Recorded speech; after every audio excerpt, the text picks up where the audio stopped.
Hello, everybody. All three of you. Nathaniel, how you doing? Good to have you in. Thanks for joining me. Ag Hauler, thank you very much. Hopefully you are actually at home with your families. I'm out here in Amarillo, or Armadillo, however everybody wants to pronounce it.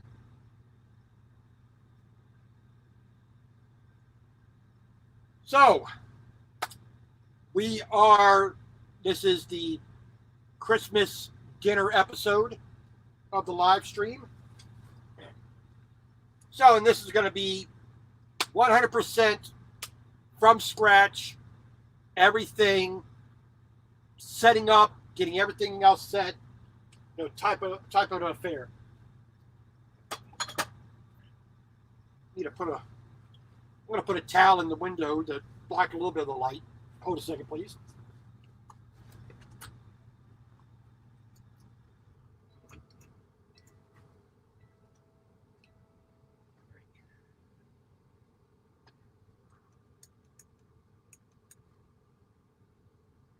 All right. Hopefully that helps a little bit. Let me see. That helps a little bit. You got that line up there, but I think that'll be fine. All right. The reason why I'm doing it here on Monday is so I wanted to do a Christmas dinner in a truck episode, but I did not want to do it on Christmas Eve. Nobody's going to watch me, that time. I'm not going to do it on Christmas Day. Nobody's going to watch me there either. So why not do it on a day that, that works for me? Why not? And plus, it might give somebody an idea for a simple Christmas dinner when they may not be able to cook one there at home. And don't pay attention to this last guy. He's a troublemaker. So we're going to start getting ourselves set up. Like I said, doing it here on Monday because tomorrow, Tuesday, I'm going to be driving from Amarillo up to Omaha. And I'll be driving all day, so I'm not going to be in much of the cooking mood. At least trying to entertain somebody while I'm doing that. So setting up my little portable table here, my little camp table. Oh, I get some messages. Of course, as soon as I start, company sending messages. All right, well, we're going to set this up, and then we'll go look at those real quick. All right. So, we're just going to get our cooking surface hopefully built here. Kind of struggling with it. There we go. Let's get that set down there properly. And so we're going to get ourselves set up. We're going to get our ingredients out, and we're going to go through a little bit of a little mini itinerary of what I'm going to do and roughly when. So we're going to set that down there. Give me a sec. Talk amongst yourselves.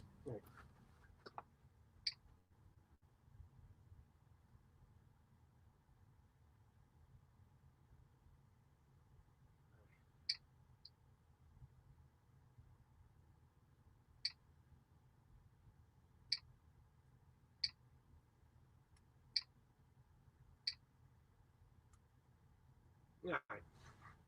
Everybody at the office saying they're going to be out of the office. Okay, whatever, All right, so I'm going to turn this off. I've noticed I've had too much beeping and blinging in the background from, messages and phone calls and whatnot, so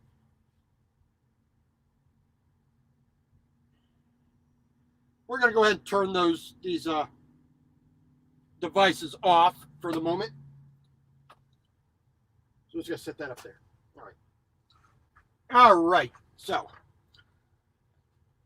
we got ourselves setting up there. We got our cooking surface there. And we're going to get out some of the various tools we're going to need. And also ingredients. So we got a nice big pan. We're going to do some roasted potatoes in. We got a smaller pan. We're gonna make a little bit of a gravy at the end. Bill 457, hello. So we're gonna do a gravy in this pan. Of course, we got a plate to eat off of. We're gonna have another plate to move things around on. We got a second large pan, which we're gonna use kind of just as a lid to raise things up. And Merry Christmas to you, sir. Of course, because the distance we need me to plug into the APU, and it's on the wrong side of the truck for this, so we're going to move it over to the other side by using that. All right. Now, let's see here. We're going to grab some... we got our microwave up there, which we're going to use to keep things warm while we're cooking things. Yep. Beautiful, Bill. Glad to have you there.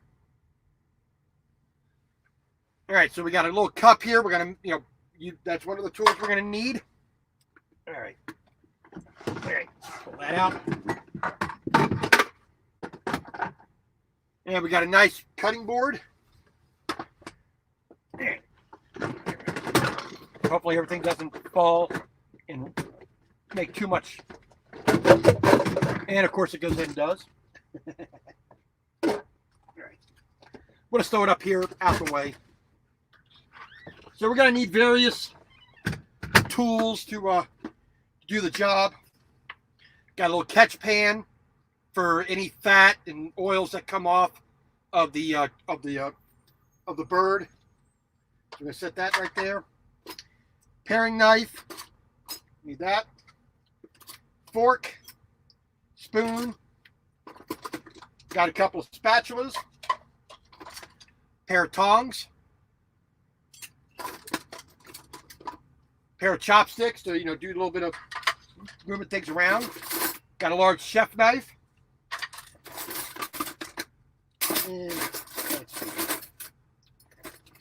And I think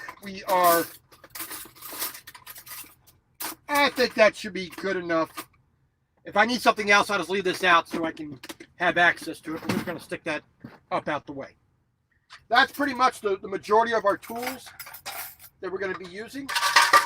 We're just going to keep them back up there out the way. There we go. Now for our ingredients.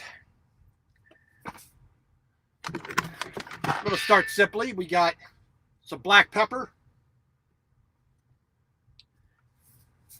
kosher salt, a little touch of tomato paste, which I may or may not use. I may actually use some spaghetti sauce that's got a kind of a neutral flavor. I might use that instead. It's depending on how I see. We got a little bit of butter.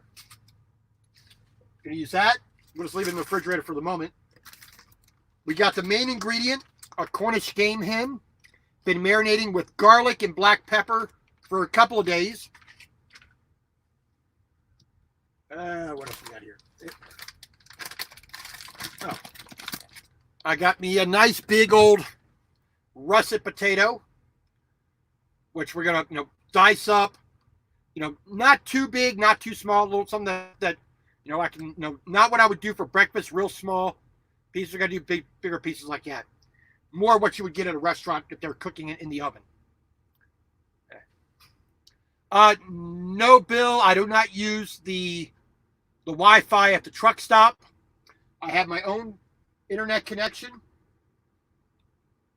here. It's from a company called Unlimited Bill. Let's hold up the box here. So, unlimitedbill.com. No throttling, no limits. Runs 24/7. Never good. Gives me really good connection, so I can upload a video, watch video, do a live stream all at the same time. The bandwidth is pretty dang good. So we're going to stick that back under there. There we go. There we go.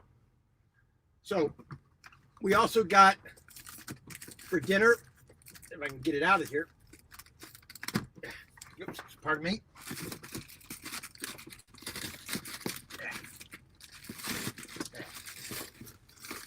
Bit icy up in there, so we're going to shake that off up in front. And yes, up in front is a rubber mat, so a little bit of water isn't going to hurt it. Not too, not that much of a stickler. I'm going to worry about that, but throw that out the way. So we got lima beans for our vegetable. Like I said, we got a potato for our starch. We're also going to be making a gravy as well. So we're going to get a couple things set up. We're just going to we got a pot here for our lima beans. So we're going to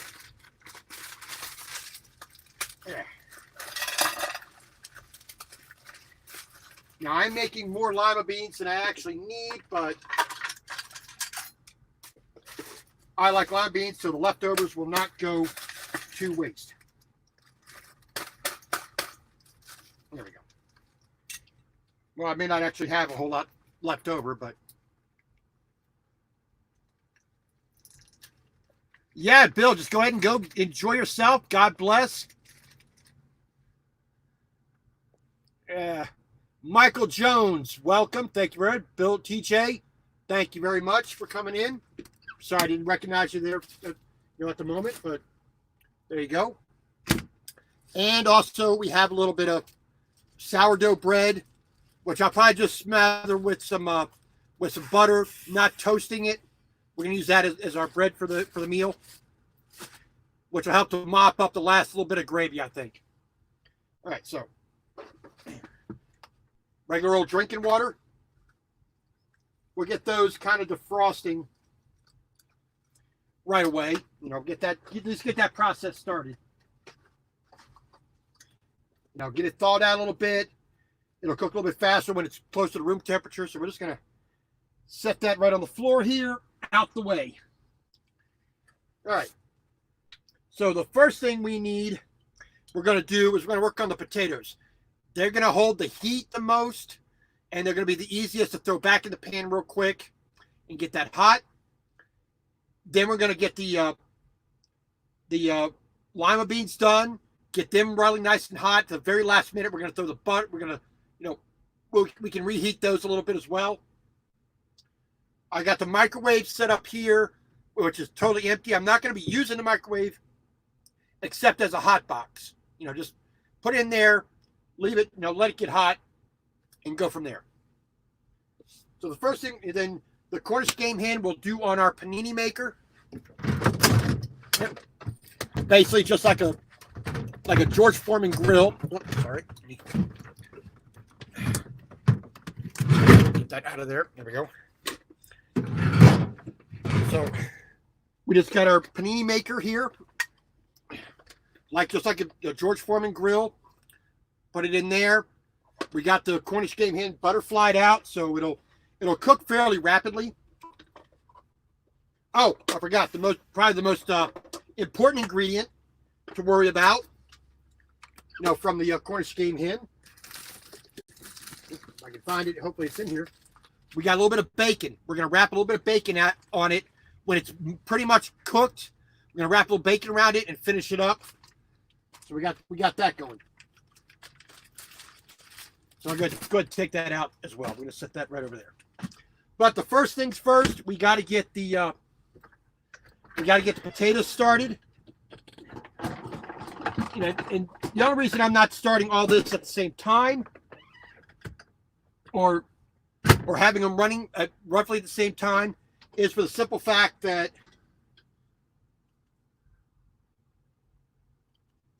I don't have the burners for it. I don't have the power for it. I can really run the panini maker or the microwave or the hot plate. I cannot do all of them at the same time. So we got our pan. We're going to let that get as hot as we can get it. All right. Now we got a hand towel here, a little kitchen towel. We're going to set up to the side. Let's see here. Because we got a hand towel here. We're going to dry our potato off because the natural water in here is going to make it cook a lot slower. Mother Trucker, how you doing? Metal Music, welcome. Thank you very much. Scott Dar, welcome. Thank you very much from Northern California. I was up near Sacramento last month, at the end of last month. Was in California for 11 days, making a delivery and getting my next one out of Madeira. All right, so we got a nice sharp, regular old kitchen, chef knife. Get that nice and hot.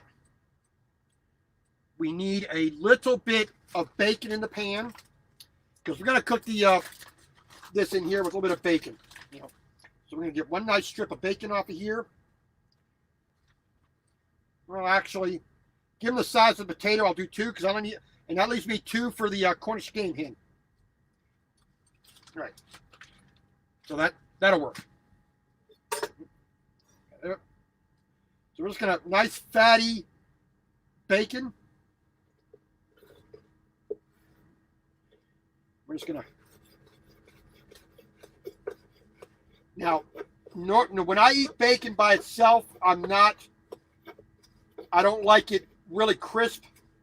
But when I'm putting it as an ingredient into other things, I don't mind if it gets a little bit more crispy because it's pretty much going to stay in the fat that's rendered out.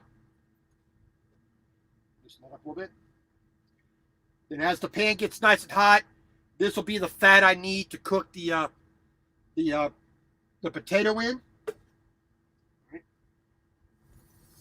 There we go. There. Wipe the board down real quick. Not that I'm worried about cross-contaminating anything. That's not a worry. Get in here again. I forgot a pretty big thing. Need to have some Italian seasoning for the potatoes. Got too many things falling out, not enough room to put them back. There we go. Let's get things out of the way. There we go. All right. So we're gonna, like I said, get that fat to melt out of the potatoes, and this is gonna be one of the ingredients with the potatoes. And I wish I could bring that smell towards you, but sorry. Oh, Mr. Dar, I was in Yuba City making my delivery. I made my delivery in Yuba City, and then after I left Yuba City, I went over to Dunnigan and parked over there for a couple days before I moved down to Madeira.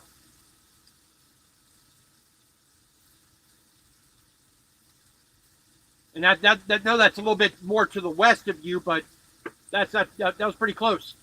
Hey, Truckee in Wyoming, how you doing, sir? Ag Caller, have a good day. This will be saved so you can watch it later if you are so inclined. Appreciate you coming in. Hope you have a Merry Christmas for you and your family. All right. We are getting some good fat out of there. Okay. We're going to set that right there. So, nice old russet potato. This is about almost a pound of potato.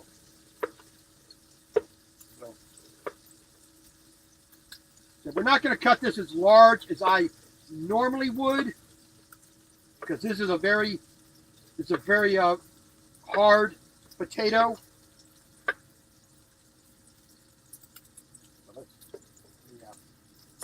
Cut it that way. But we're going to cut it a little bit larger than what I would eat for breakfast. All right, and we're going to throw that right onto the towel here. All right.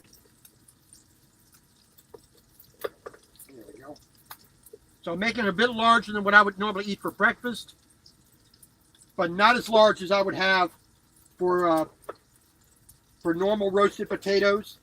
A, because I can't do them in the oven. I don't have an oven.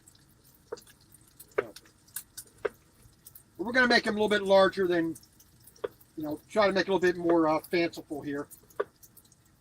All right. So wipe our knife off. Get that put away so we don't need that anymore. There we go. Like I said, we got our kitchen towel here. Sorry about the light, but that's, there we go. All right. Be careful, that fat is very hot. You don't want to spill it on yourself, considering when you're wearing shorts, but so we're going to dry our potatoes off here a little bit. Just get that excess surface water off, and then that'll help it to cook and help it to brown up a little bit better. And it's not going to just steam, it's actually going to fry. So now we got our potatoes pretty much dry. Throw those right in the pan. And this is the thing that's going to take the longest. Cooking the potatoes will take longer than anything else we're going to do. We'll wipe that off, get that out the way. There we go. Put that over there. There we go. All right, so we're going to toss that around. Okay, we got the bacon in there, giving up its fat to cook the potatoes in. Because we dried off the potatoes, they're less likely to stick to each other because the water's not going to bring the temperature down.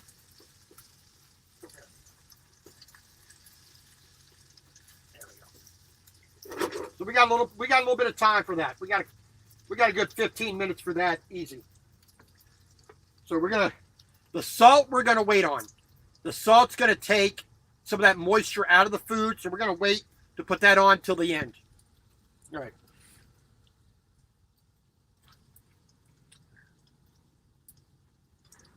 Oh yeah. Well, plus me, I got a long old Peterbilt here, so we're gonna add a bit of the Italian seasoning now. The oil in the pan from the bacon is going to help to activate the flavors in the herbs here. So we got oregano, thyme, basil, marjoram, rosemary, savory, and sage, all mixed in this. And this, I find this to be a good universal spice. Yeah, I did look at that. Yeah, I did look at those wires, and they're all pretty good. So it's actual connections of the lights themselves. So once I make my delivery on Thursday, I'm going to request that I get back to the yard over in up in Minnesota at the company headquarters, and I'm going to have them bring the trailer in, rewire it, or give me another trailer. All right, so we added we've got the Italian seasoning on there. Let's take a look at that. We got the bacon in there, and now we're going to cover this up to raise that temperature.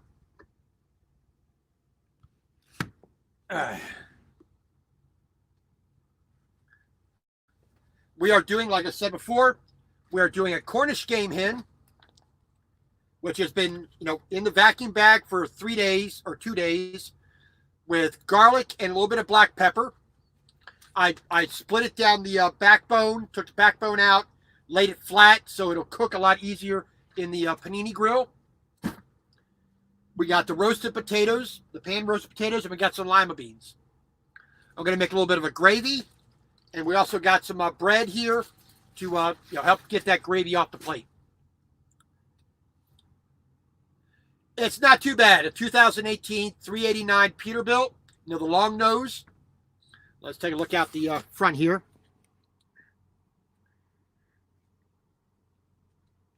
So 18 speed, 500 horsepower engine. not too bad of a truck. I enjoy driving it very much. All right, let me put that up out the way. The only problem is trying to cook in a truck, you don't have the space for anything. There's not enough level, flat surfaces to do anything.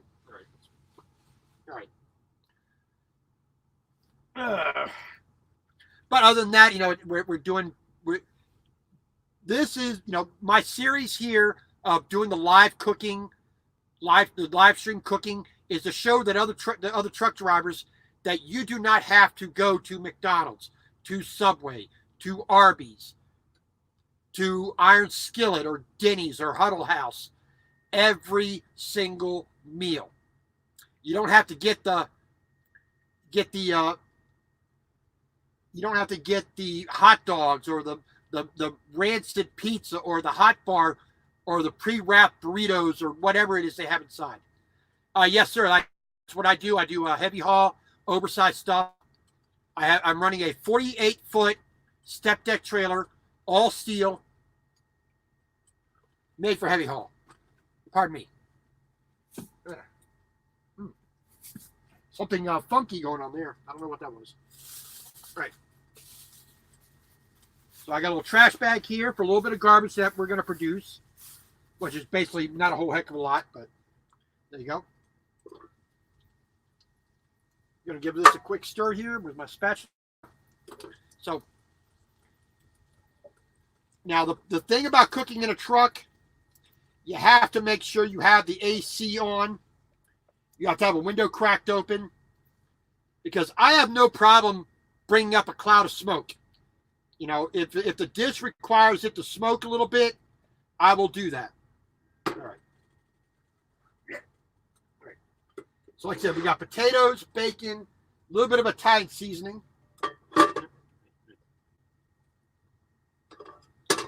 That's some good bacon. There's almost no such thing as bad bacon, but what? No, sir. I'm driving a 3-axle truck. No pusher tag on it. Like I said, I'm only running 5 axles with the truck and the trailer. I'm still fairly new. This is my 4th. I'm going on month number 5 come January the 5th. I'll be in month number 5. So my 4th month, I'm still learning a lot. Still gradually moving up into bigger and heavier things. So the tallest thing is 14'3" when it's sitting on the deck. The widest is 14 foot. I've had 53 feet in length, stuff hanging off the front and off the back. And the heaviest thing I've taken now is a John Deere 210G excavator, which was 53,000 pounds.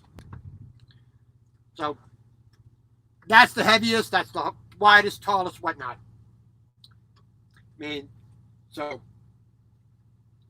I've still got a lot to learn in that regard. So I'm not trying to let me go bigger. I'm rather do it, with a little bit of sense and take my time to make sure I'm doing things right, running with permits, running with escorts on the front or the back or both at the same time, dealing with the restrictions of you can't drive on this road, you must drive on this road following directions I'm given, not being able to drive at night, not being able to drive before around sunset and whatnot, being restricted to drive on holidays or weekends, all that stuff, it's just a learning experience. Okay. So potatoes are cooking, so we are good. Put that over there. So it's still new to me. I have a year of flatbed work when I was at Melton, and basically 13 months of dry van, local delivery, reefer, whatnot when I was at my first company. I'm still, just like I said, I'm a little over 2.5 years into driving. Well, Scott, Valley Transportation Services of Grand Meadow, Minnesota is hiring. They always want And if you have oversized thing, they would gladly bring you on. I'm pretty sure. Let me get my thing here. So I find it. Yeah. Find my notebook here. Here we go. Oops. I think I got a business card in here. Yeah, here we go. Yeah. So here is the address. Let me get my finger out the way. And the phone number for Valley Transportation Services.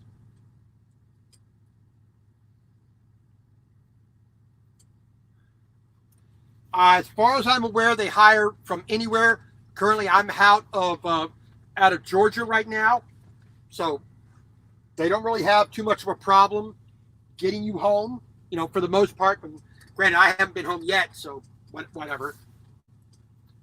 Hey, Nomads, welcome in. Thank you. Good. But just give a call to them. Ask for Daryl Jensen. He's the lead recruiter. He was a pretty good guy to work with, for me at least. You know, I had a pretty good experience dealing with him, make sure all my stuff was in order. I have a clean DAC report. I have a clean driving record. All the things that they look at for me was good. So, pardon me.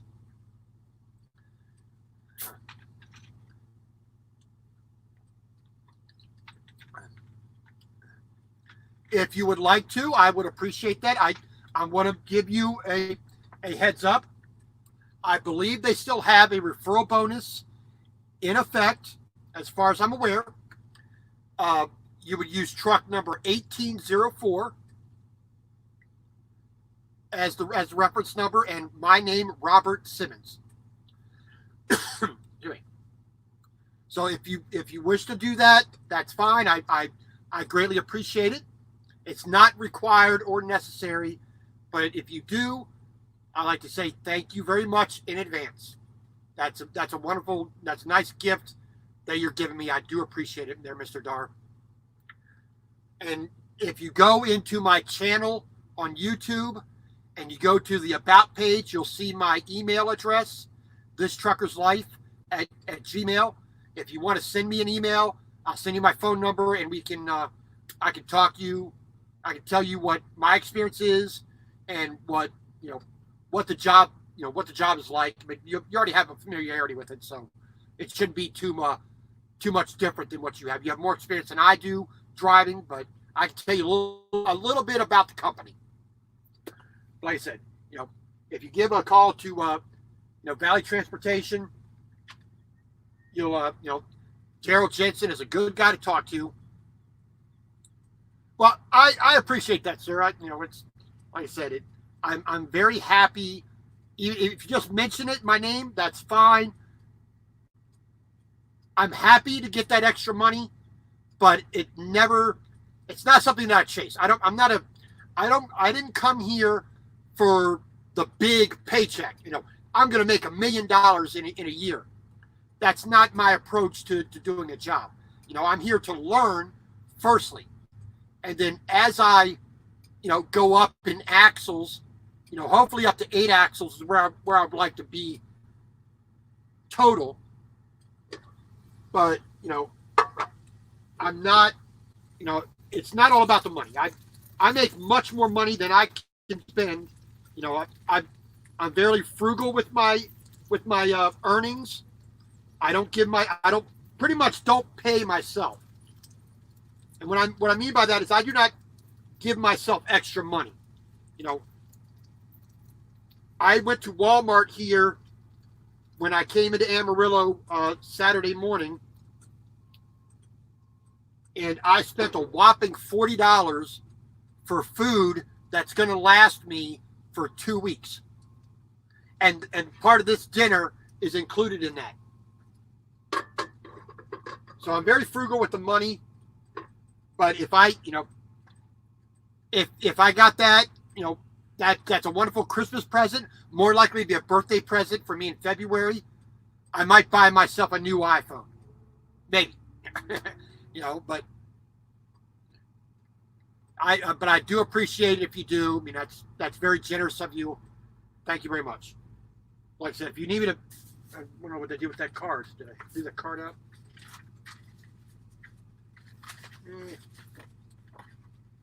Yeah, here it is. If you need that address again, that phone number again, 800 657 4910 507 7454 5555. And you can ask for Daryl Jensen. And he's a pretty, like I said, he's a pretty going guy. He was very helpful with me, and I had a little bit of an issue with Schneider Transportation because they did not want to release the company records. They wanted to charge a fee for it. But they gave me a dispensation that, yeah, you're honest with us, blah, blah, blah. We'll do that. But that was because Schneider bought out the company that I worked at, and they kind of destroyed that company, but whatever.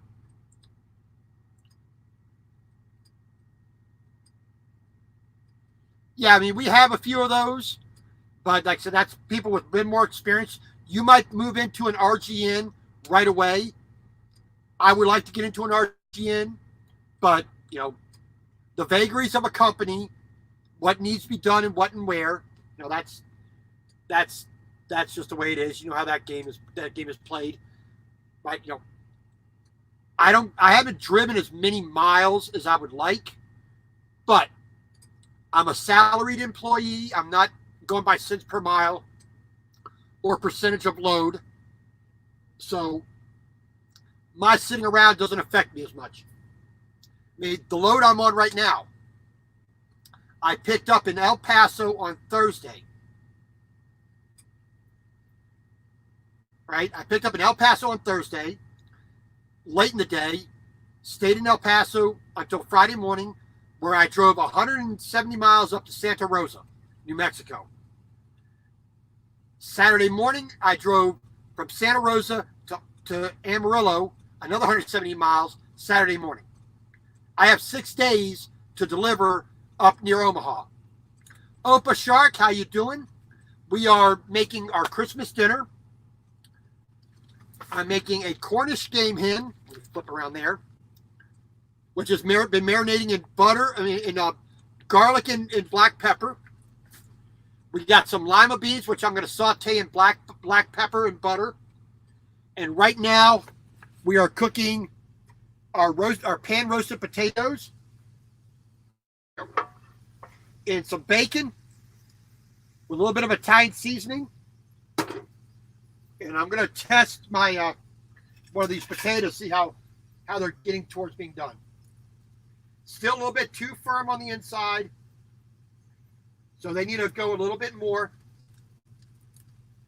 But we're just going to give that a quick stir just to keep them, going evenly on all sides if we can. So like I said, we got some bacon in there, which is the fat we're using to cook the potatoes. Set that right there. All right, where's what I did with my black pepper? I don't know what I did with my black pepper. Oh, here it is. Helps remember where you put it. So now we're going to put in just a touch of black pepper. And because the potatoes are also cooked through a bit more, and because I like potatoes a little bit on the salty side, I'm going to add some more man, I can't find anything around here.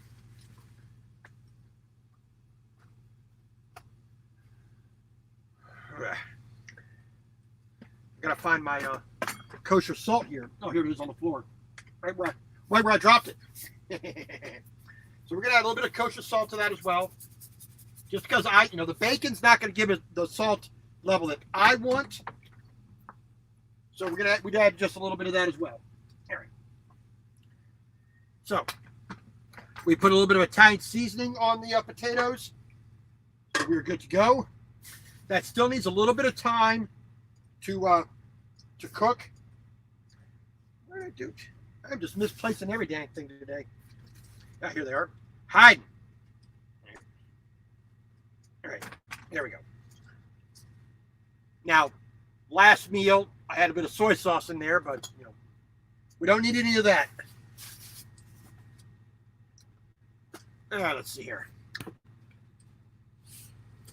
Well, our load today is a, you know, like with Mr. Dar, when I brought that load up to Sacramento from El Paso, I'm bringing ATVs from El Paso. So I got 11 ATVs of different sizes, of 4-seaters, 2-seaters, 1-seaters. I got a little bit of combination. And I'm taking that up to Iowa, near Council Bluffs, and also about an hour to the east to Atlantic, Iowa. So, Mr. Dar, I believe, yeah, they do, if I remember correctly. Yes, they do. I believe there's a couple there who are owner-operators. But like I said, speak to Mr. Jensen. He will give you the full layout of what is necessary, what they want, how they operate in that regard.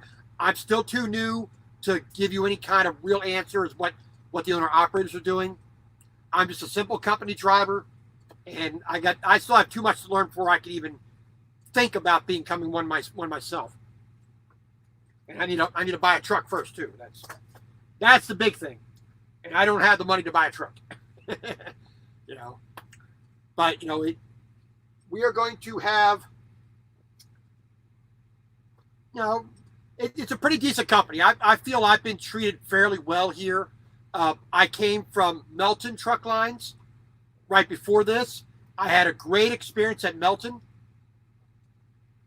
Melton used to have owner operators, but for some reason they stopped that when I was there.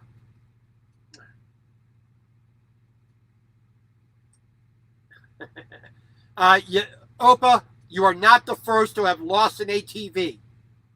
I think about 400 people on my way on the 140 miles from, or the 340 miles from El Paso. I think I could have made a real good little bit of money for the ones that fell off the truck.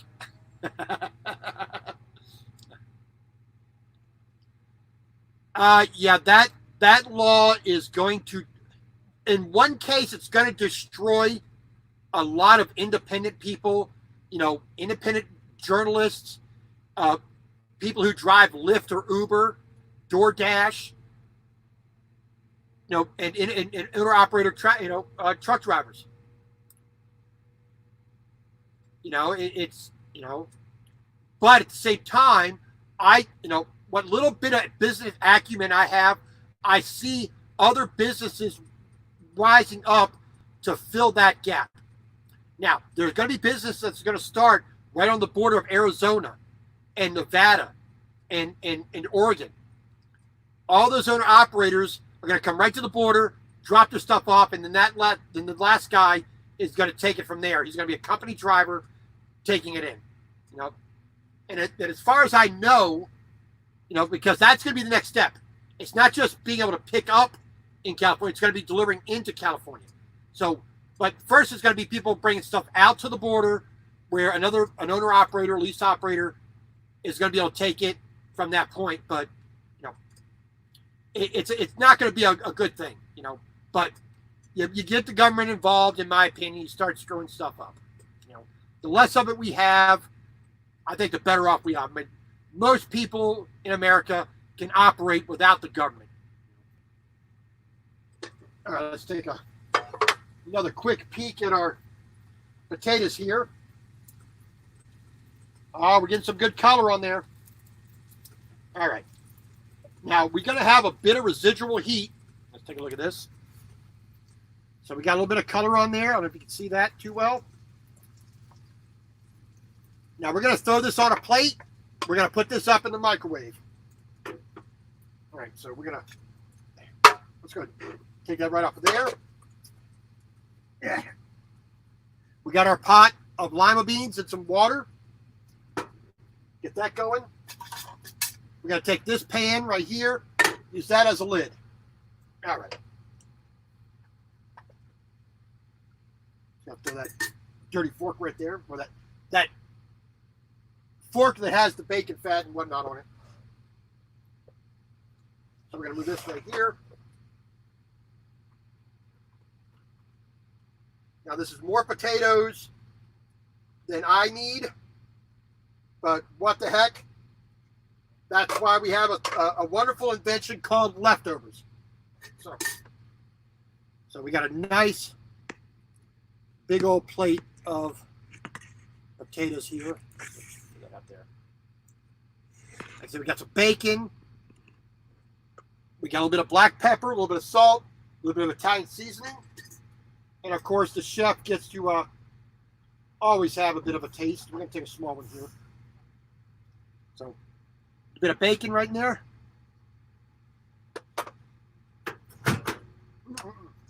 All right. We're going to put that up in the microwave here to keep it from spilling. And because it's a closed and contained area, it's going to help retain the heat a little bit. The salt is almost perfect. I need to add just a tiny, tiny bit of salt. But I'll do that at the very end, right before I go to eat, because the flavor's going to change as it cools down just a tiny bit.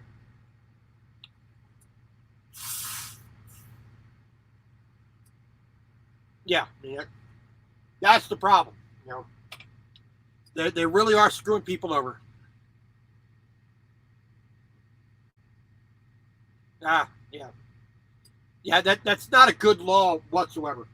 All right, so we got our lima beans cooking. So we're gonna get that. These are gonna boil for a good long while. So I want to get these really, really, really soft. Most vegetables, when I cook them, I don't want them soft. I don't want them mushy. I actually just want to heat them through. I like the crunch. I like the vitality of the plant itself. But this recipe of lima beans, I want them almost mush, almost like baby food consistency. Basically, just barely holding together, their physical structure. I want it basically almost be Jell-O. As soon as you bite into it, totally disintegrates.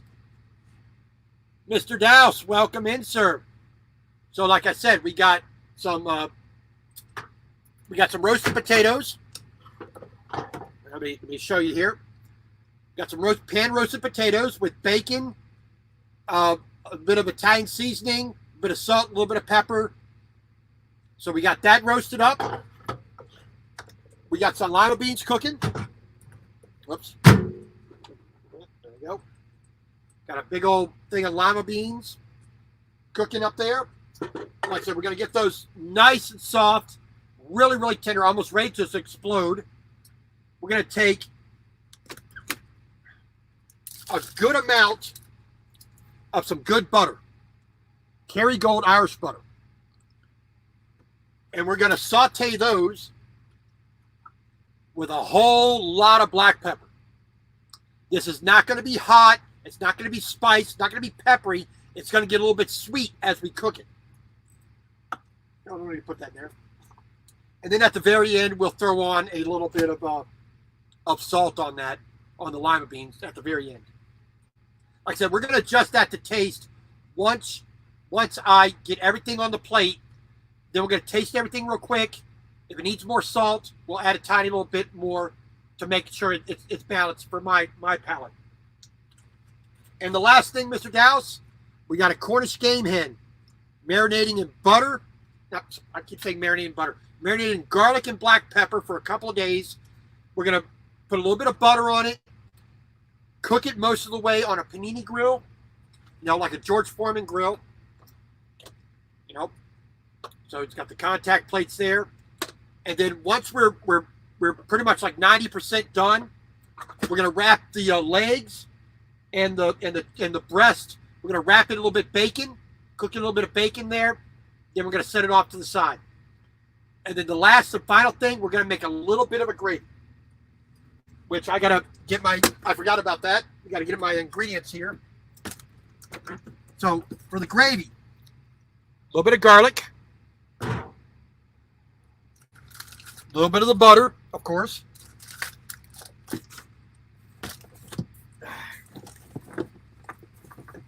we got a bit of chicken stock here. Better than bouillon chicken stock. Use that. We're going to use a little bit. I decided I'm just going to use a little bit of our tomato paste here, which I can go ahead and take that out of the package. I don't need that. Go ahead and get that out of the way. Let's set that right there for the moment. There we go. So this is really good stuff. Let me turn it the right side up. If you're going to cook in the truck or even just at home, you know, this will make a soup 10 times better. This will make just a piece of grilled chicken a whole lot better. This will make your spaghetti, you know, if you're starting making spaghetti sauce from scratch, this will make it a whole lot better. So just take the top off. The top has got a little bit of metal on there, and the lid is just like a caulking gun. It's got the little knob in there.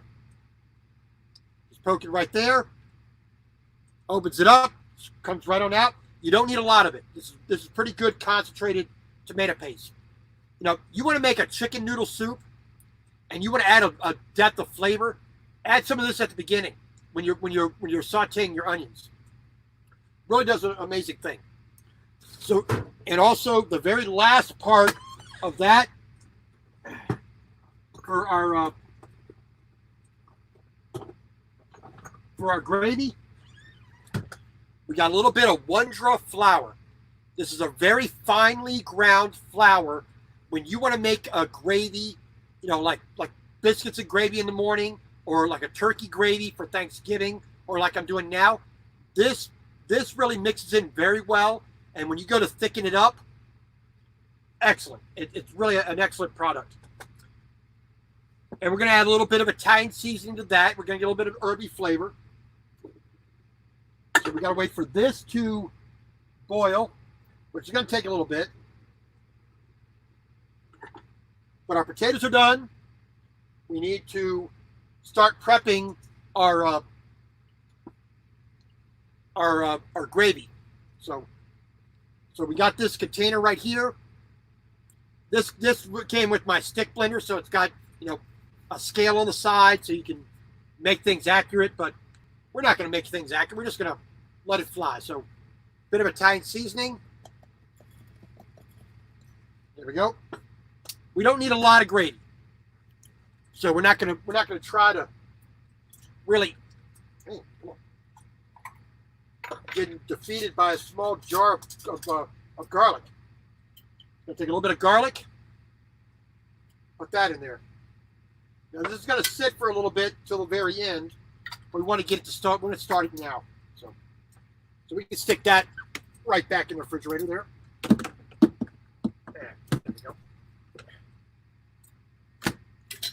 All right.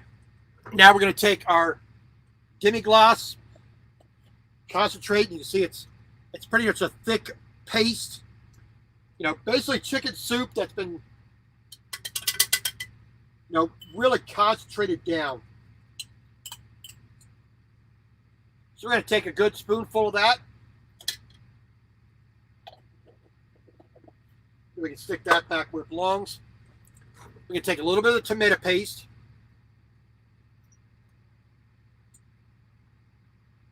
It's not going to be a yellow gravy. It's going to be more of an orangish towards brownish gravy. So we can stick that back in the refrigerator here a little bit. There we go. Get our butter. So the other part, and then we're going to add, so we got all that in the cup here. We're going to get that all to kind of melt together, dissolve together, put a little bit of just regular old water in there. And this is just a 1 gallon jug of water from Walmart. You know, yeah, I see so many guys buying the $5, $6, you know, 24, you know, count, you know, single container, you know, bottled water. They're spending $5, $6 for that. I spent 80 cents for a gallon of water, and I refill my own drinks. I refill my own cups and whatnot. You know. That's why a lot of truck drivers are broke because they don't know how to spend money. They just spend it because oh, I need water. Well, yeah, you do need water, but you don't need to spend your money stupidly. You get a tumbler like this. I make a protein shake in this. I make a keto drink in this. I get ice from the store in this. I refill this with the water I buy. Buy a gallon jug. I save $4, for basically the equivalent amount of water, and it works a lot better. So we're gonna get this mixed up. We're gonna get that demi-glace and that tomato paste kind of dissolved in there. The water is going to help to release the natural oils of the herbs. So we're gonna let that sit. This is gonna be the main flavoring agent for our gravy, which will be the very last thing we actually cook. All right, so we're gonna let that just sit. We're gonna put that right here. All right, so lima beans. The water is starting to steam, so that's gonna be cooking a little bit longer. Tracy, how you doing? Sorry, I didn't see you there. Welcome in. How you doing? Hope you're having a good Christmas Eve, right? 2 days? Yeah. So the penultimate Christmas Eve. And like I said before, I'm doing the Christmas dinner today, so I'm not interrupting any of your guys, any of your time during Christmas Eve or Christmas. Hey, Jersey Trucker, how you doing, sir? Welcome in. Glad to have you. And, I wanted to film it, and I figured I'd do it a couple days early. I'm going to have my Christmas dinner no matter what. I won't have as fancy of a Christmas Day dinner or Christmas Eve dinner. But, it's going to be enjoyable. So, we've had our Cornish hen out at room temperature for a while. So, it's going to cook very rapidly. That's one of the things that a lot of people don't realize. You can leave your food at room temperature before you cook it. You cook a steak at room temperature. You get it to room temperature first. Then you're gonna take less time to cook it. When you go to make eggs, you leave it out for a couple hours. Bring them up to room temperature. They cook faster and better. The same with the Cornish hen here. Leaving it out at temperature is going to cook it a little bit faster and better. Mr. Dar, thank you very much for that. I appreciate that. Oh, hey, Mr. Dowse, I appreciate that. I mean, these are just, things I picked up over the years and things that I found that work for me, So, I just go for it, It's like, okay, so you notice I do not have a single paper towel, no paper plates, real pots and pans, and utensils and all that. Jersey Trucker, I am still in Amarillo. I got here Saturday about midday. I will be here. I'm going to stay here until about 3 or 4 a.m. tomorrow, Christmas Eve. I'll be driving about 600 miles north. I think I'll probably be stopping in Percival, Iowa, a little bit south of Council Bluffs and Omaha, where I would be delivering on Thursday. But, I said, if I had to be anywhere because I had 1,000 miles to do my delivery, and then I had 6 days to do it. If I had to sit somewhere, I'd rather sit in Amarillo than, as nice as Hutchinson, Kansas is, or McPherson, or, wherever along US 54. They're okay, but I'd rather be closer into a major city and a city that's pretty good for trucks, which is here in Amarillo. Now, washing the dishes. Your regular Clorox, Lysol disinfecting wipes. I use this primarily to wash my dishes. If the stuff is baked on a little bit too much, I'll take my Dawn, I'll take my little scrub brush, my little scrub sponges. I'll take them into the shower with me, wash them in the shower, set them off to the side, give myself clean, then, bring them back out, dry them off, and put them away. Let me see. All regular pots and pans. Real china. Corel. Real ceramic. Pottery and whatnot. When I'm on the road, I want to eat real food. That's why I cook. I want to save money while I'm doing it. Like I said, I spent $40 when I got into Amarillo on Saturday. To the Walmart, then went up to the TA Loves, got a truck wash at the Blue Beacon. Then I came here to the Flying J, where I've been since Saturday. And it's it. When I'm eating on the road, when I'm basically living in my 7x7 cube, I want to have a real meal. It's partly the psychological part of it that I want. I like cooking. I love eating. I don't smoke. I don't drink. I've never done drugs. My vice is eating. You don't get the belly here if you don't like to eat. This is pure enchiladas and barbecue down here. All right. Let's take a look at this. All right. So we got the lima beans boiling. So we're gonna grab one here. Well, like I said, we're gonna get this nice and tender. So simple little. Yeah, the outer skin of the lima bean is still too tough, and the inner meat of the lima bean still too firm, still too gritty. So that needs several more minutes. The main limiting factor to the time that I'm that it takes to cook in the truck, number one, the inverter will not handle 2 appliances or more. It only handles 1 appliance at a time.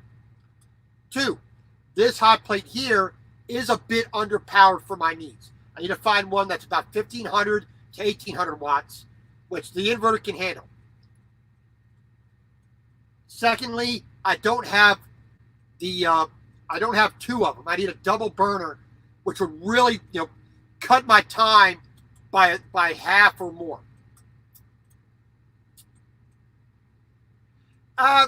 Yeah, Mr. Dar, I'm the opposite. I'm a Flying J pilot, guy. TA, it just seems so outdated to me. I've never been happy, just the way the store is lit.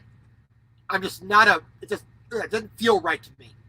Susan Lee, how you doing? Welcome into dinner. I said TA, Petro, they're not my favorite.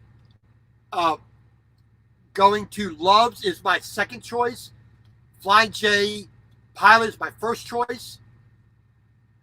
Then you got the mom and pops. Okay, so like up there in, I think it's in Casper, Wyoming, you got the Hat 6 truck stop or travel center, which has got the Sinclair fuel, and it's AmBest for your fuel card and rewards card. That one I do like.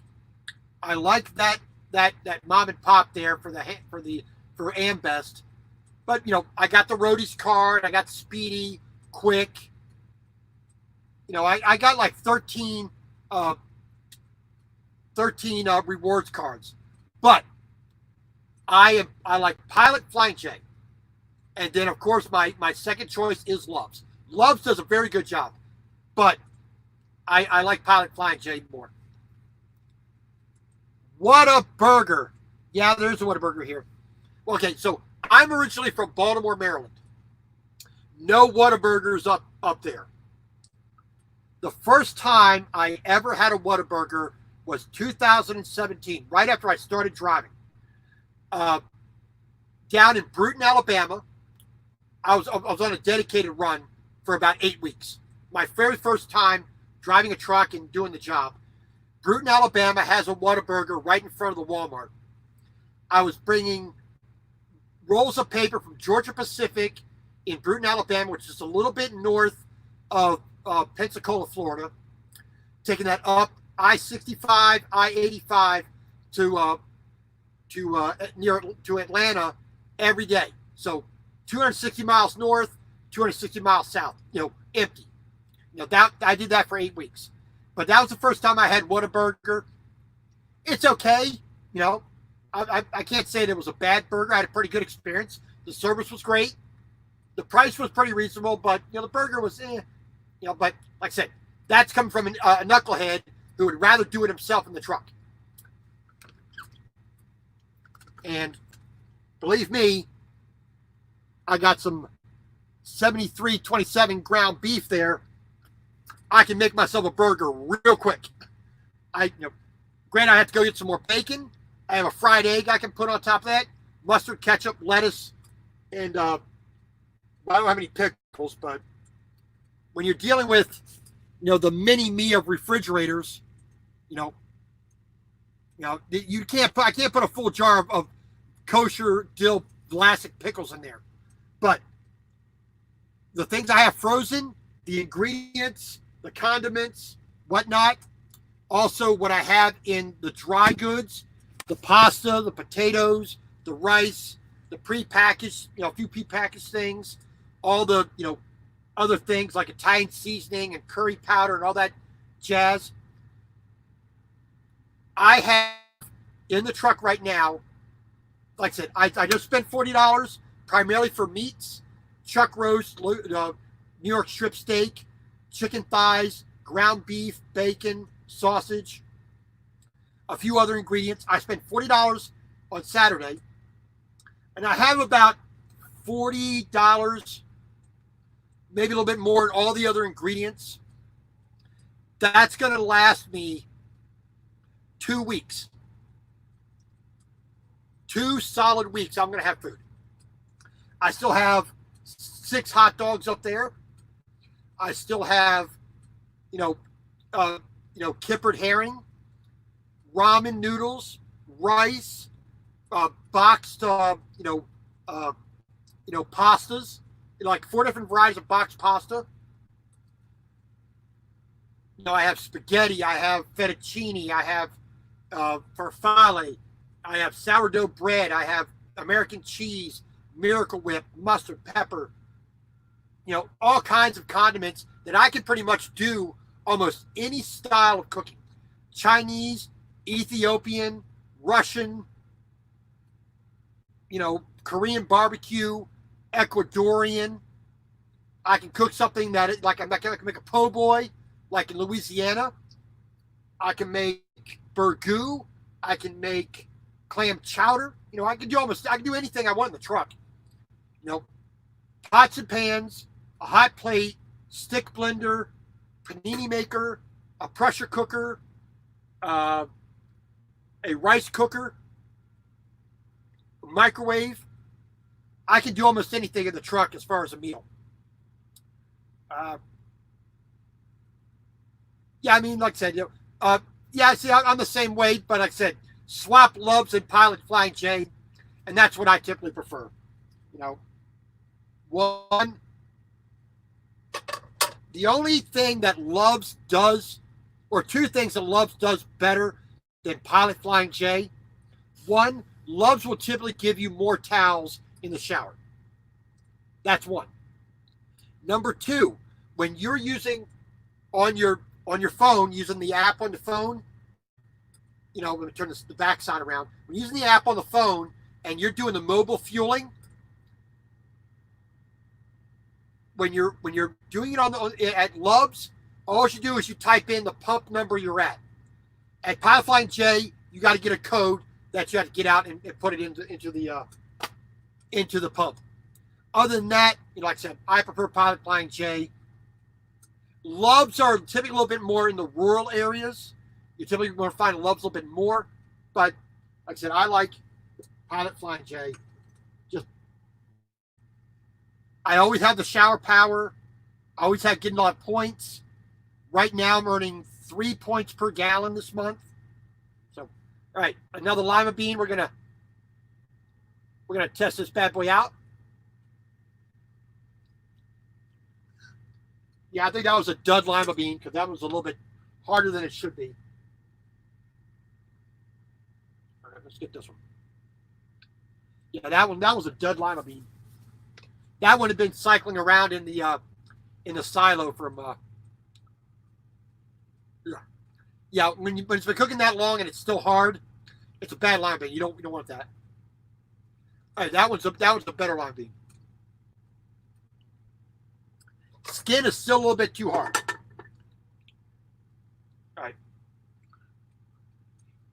Yeah, I agree with that one in Barstow because the Pilot Flying J there, it's hard to get in. It's really small. I think the TA is a little bit better there. Sparks, I stopped in Sparks once. I did a load check there. I didn't go inside, so I really can't say about Sparks.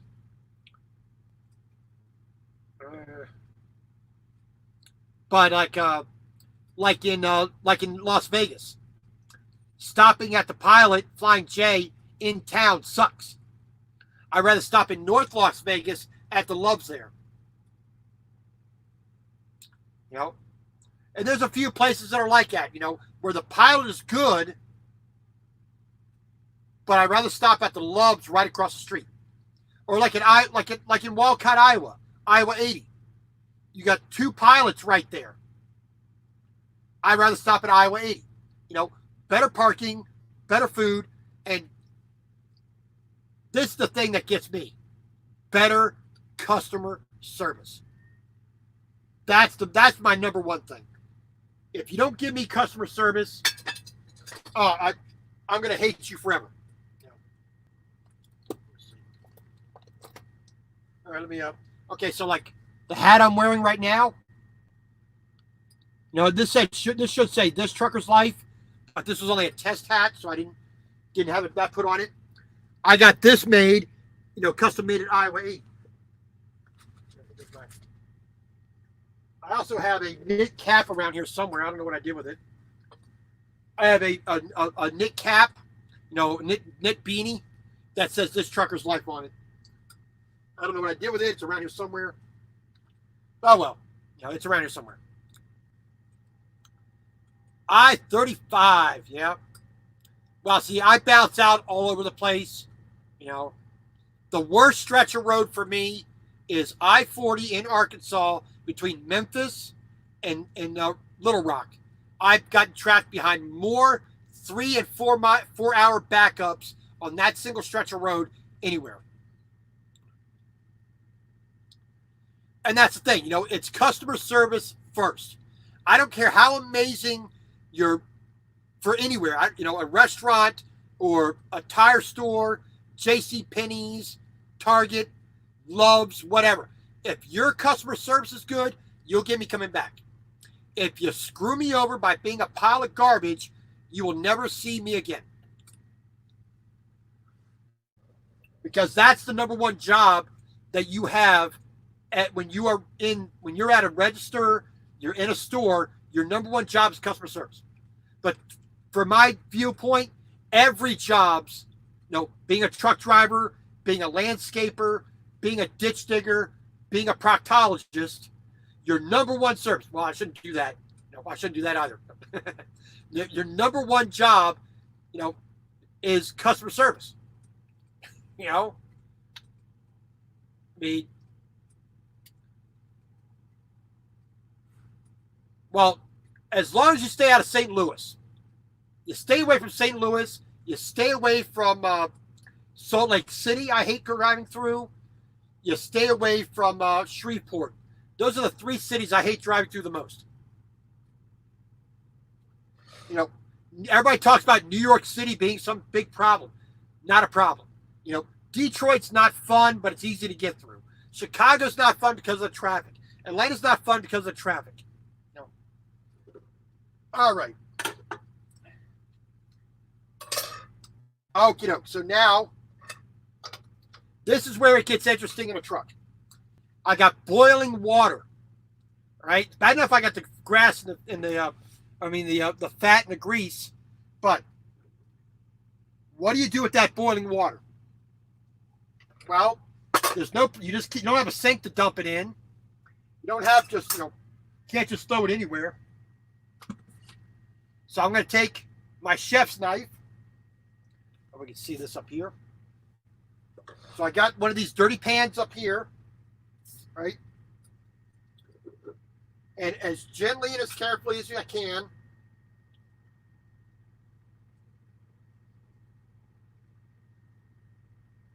gonna pour off all that excess water.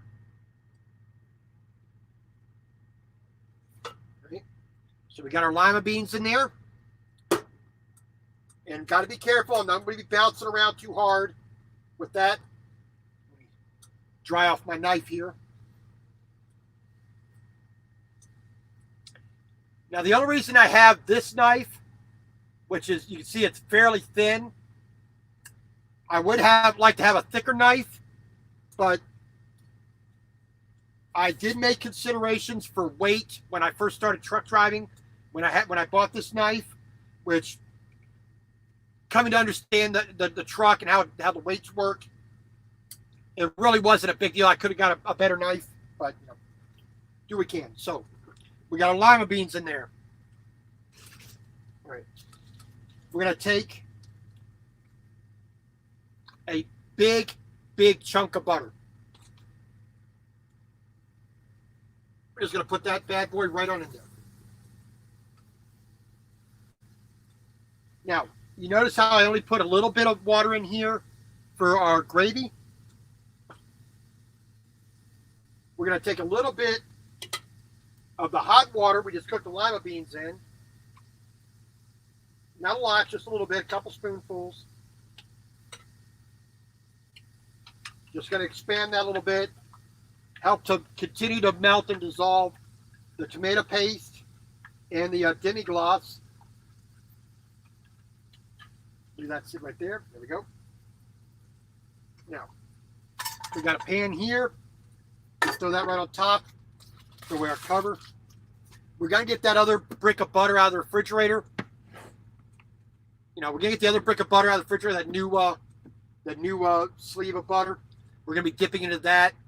I also have butter spread, which, because I can't leave the butter out to get soft, I use a butter spread, which we'll be using on our bread there.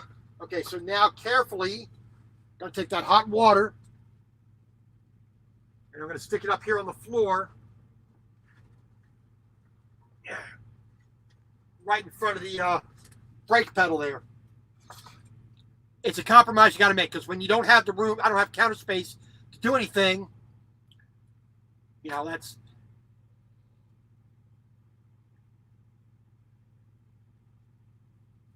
Well, I do actually prefer the look of a W900. The only problem I have with the Peterbilt here, besides not being a W900, of course, but the only problem I have is this is a mid-roof sleeper, but it's only got the one bunk. I wish there was a double bunk in this sleeper, because I came out of a Kenworth T680 there at Melton with the double bunk in it, and I put a shelving unit, built a platform on top that sat over top of the mattress with some hard plywood, and I had shelves all along the back, little plastic shelving, 3-drawer shelves I got at Walmart. Had that all the way along the back of the sleeper. It gave me so much more room, because they were only about yay deep. That left about this much room in front of them for a shelf I could just throw things on top of. And I had so much room, it was unbelievable. And in the same exact dimensions as this truck for the most part. But like I said, if this had a double bunk in it, right up here, and I could put that shelving unit in this truck, I'd be immensely happy.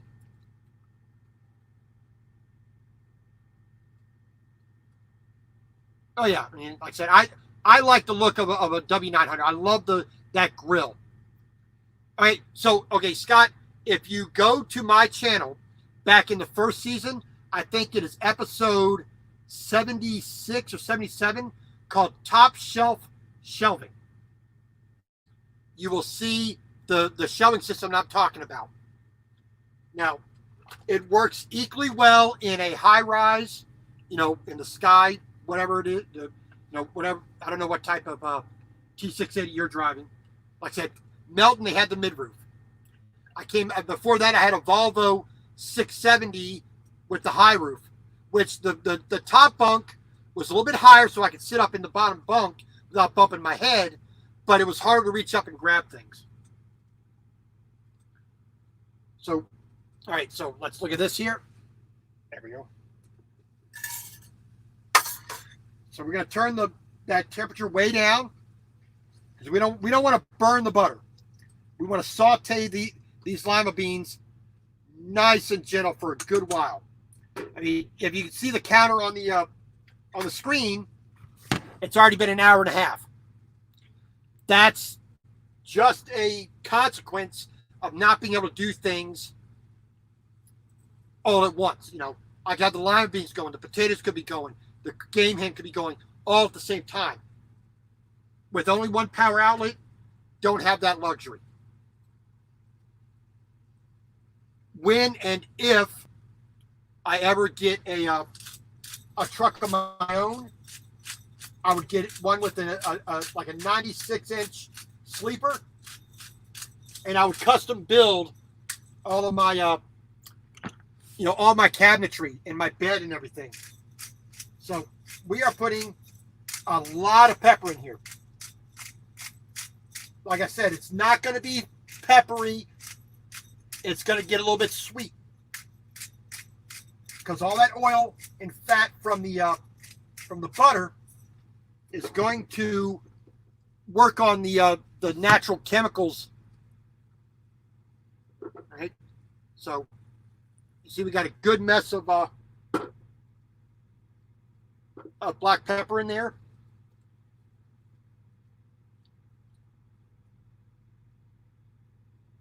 I need just a little bit more on there.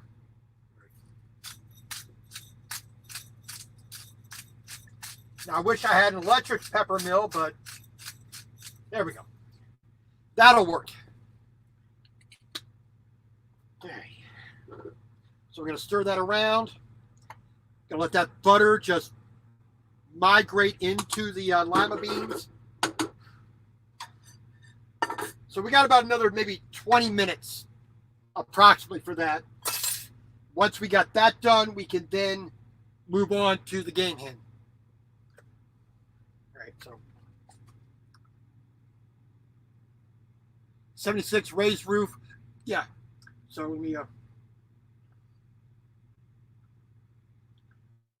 open up my thing here.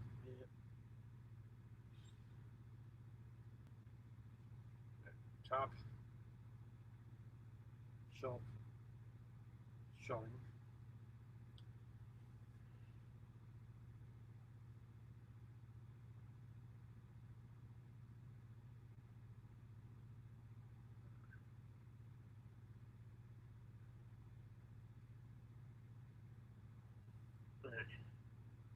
Okay, yes, episode number 74 from the first season.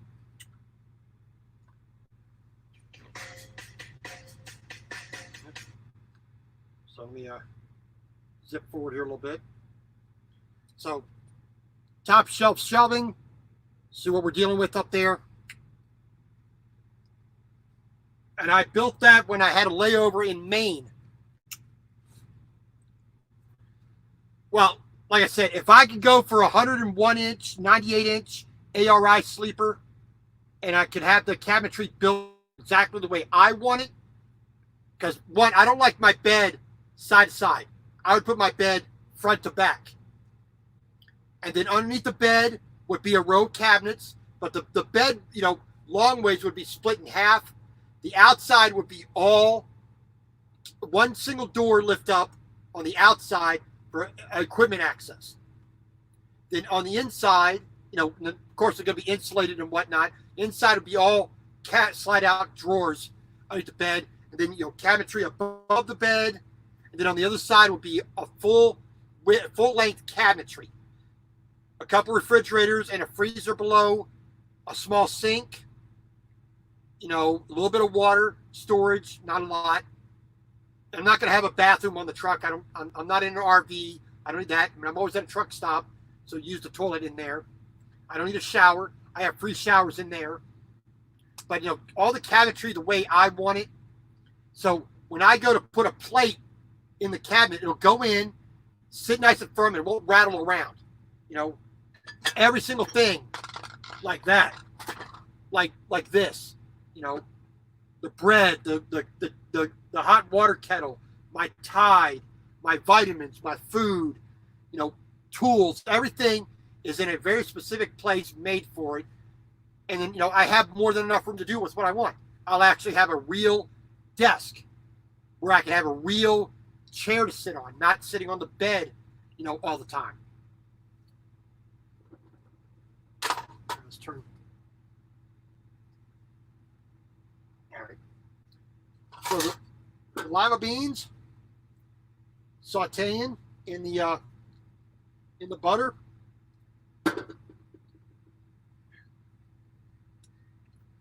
That's starting to soak in. Now, like I said, if I was on a regular stove, Rudy, how you doing, sir?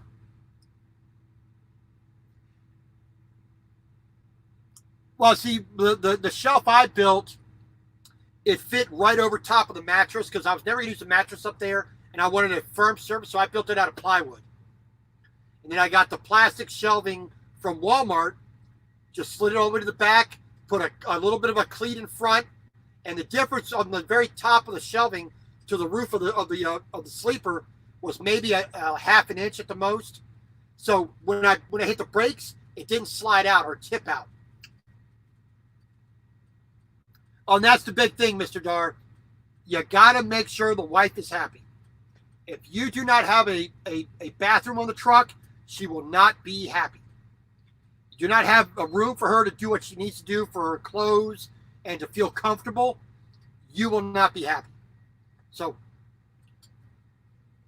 like for me, I can live in a 7x7 cube. Even though you take out the cabinets here, the refrigerator, the bed, and often these little stupid cubbies here up the side, I can deal with that. But like I said, I would do more of a custom job because like I said, I have a very particular thing. My kitchen has to be precisely what I want. If it's not, I will never be happy. I can go, when you go buy an RV, a travel trailer, or a Class B or a Class A motorhome, fifth wheel, Airstream, it's always, they have a set thing. There's hundreds of floor plans, but they're all nearly defined. They're not precisely as I want. And like I said, I would do a little bit more custom work myself. Okay. Lima beans are almost done. Okay. So we're going to take those off of the heat. We're going to turn that. All right. So it went a little bit quicker than I thought it would, but that's not necessarily a bad thing. So we're going to take the lima beans in the butter. We're just going to leave them in this pan. We're going to use all the heat that's there to do that. If we get a little bit of congealing of the butter because it cooled down a little bit too much, big deal. We're not going to strain the butter off. We're going to eat that butter. That goes right into here. I'm not afraid of fat. I'm not afraid of salt. So 144 inch. Oh my God, I'm jealous. So we're going to take this, put that right into the microwave. Now, we are going to switch our potatoes off of this plastic plate. We're going to slide it right onto our finished plate that we're going to eat with. Okay. Down there. Put that right on top. And I can just close my my microwave with that pot handle. And plus, I get a little bit of treat, get a little bit of bacon. If you want some, too bad. So that'll stay warm-ish in the microwave.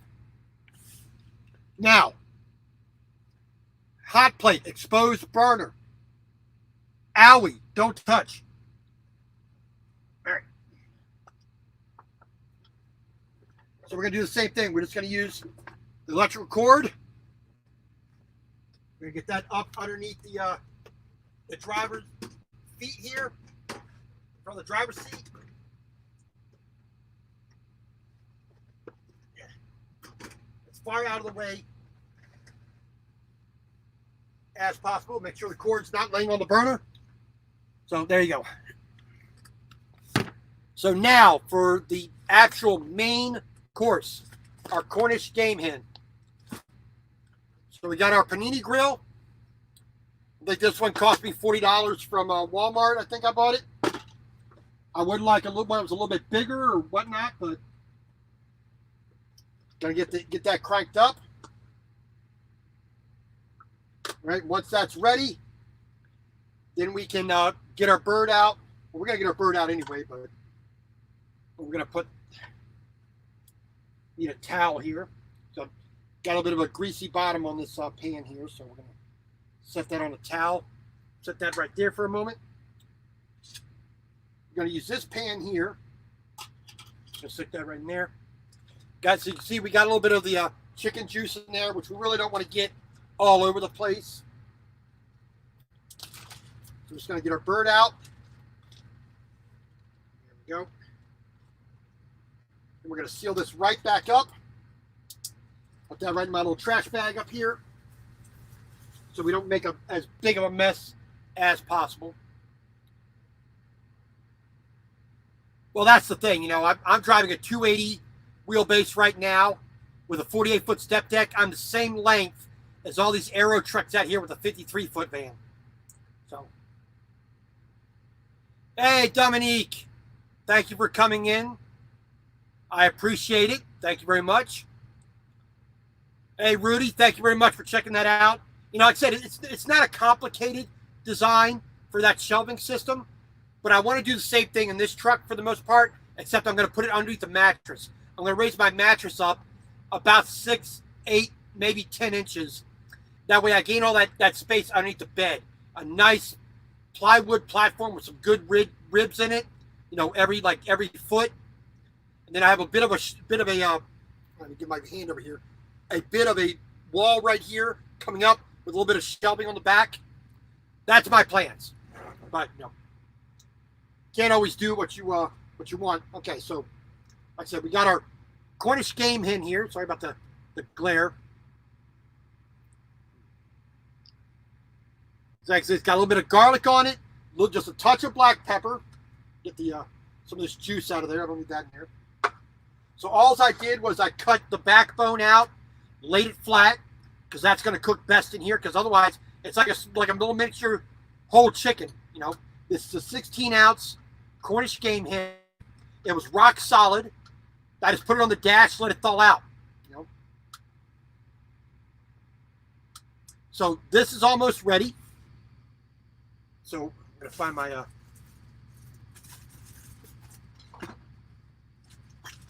got a couple pieces of bacon, which we're going to wrap it in a little bit. All right, there we go. Not perfect. You know, it's got a bit, the skin is torn a little bit on the breast, but whatever.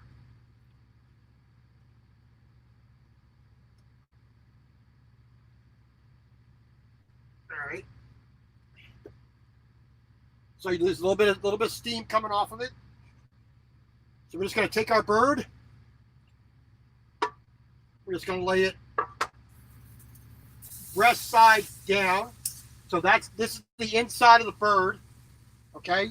So if you fold it back over, you put the backbone in. You know, that's where it is. And we're going to close that up. Then we're going to turn this down to medium. So we're going to get a bit of color on it. We're going to, you know, we're going to have a good old time. Then when it's pretty much done, I'm going to take it out. I'm going to take a couple pieces of bacon, wrap it around the bird. We're going to put it back in. The bacon will help to insulate it a little bit, let it finally cook through, plus add a little bit of flavor. Whoops, I gotta put my little trap in here.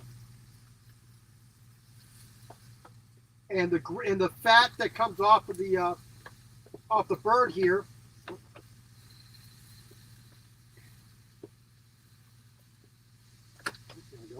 The fat that comes off the bird and off the bacon will be going into my gravy. because I'm going to use butter, a little bit of bacon fat, and whatnot. Well, the problem with that, Rudy, is they would have to look at this.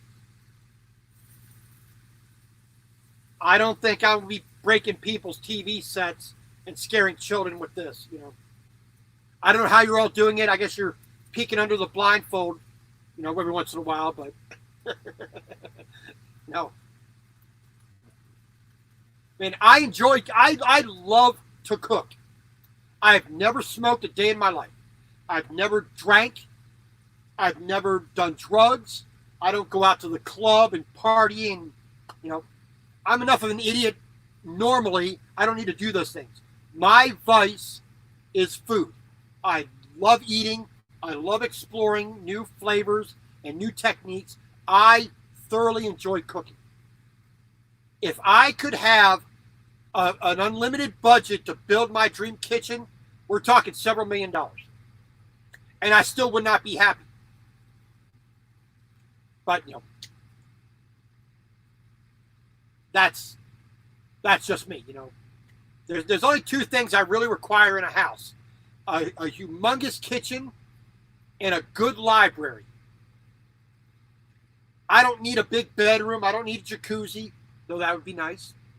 I don't need a gym, or I don't need, a sunken living room with the bearskin rugs and all the other accoutrement. But, a good library to read in and a good kitchen to cook in. If I had the ability to put a wood-burning pizza oven on the back of this truck, I would. I'd be making fresh pizza in this truck on a daily basis. I'd be making bread. I'd be making pasta fresh. I'd be making my own butter fresh. I'd be making my own ice cream fresh almost every day. I love to cook, Let's turn that up just a little bit. Now that, like I said, I like learning how to play guitar. I like cycling. I like watching rally car racing. I like watching sumo. I grew 10 years in Japan growing up. I like sumo. I like yacht racing, sailboat racing. I can't do most of those things, but, getting close to do the sumo, but that's neither here nor there, I guess. All right, so let's get a close-up view here. Hopefully we can see this. So you got that cooking in there. You see we're getting a little bit of color on that. Let's go ahead and turn her over real quick. So we got a little bit of paleness, a little bit of color there, but we're getting the meat cooked through, and hopefully you can hear that. But this is the thing that, no, Dominique, no, we are not going to cheapen ourselves with a little electric, burning element. No, we're going to do it right. Wood, a nice big 585,000-pound mass of concrete that gets to 1,000 degrees. We're sliding the pizza in a minute and a half. It's coming out done. That's how you do it. That's how you make a pizza.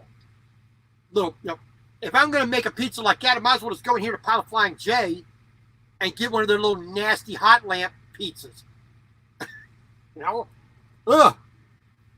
rather order a Domino's or a Pizza Hut pizza before I do that.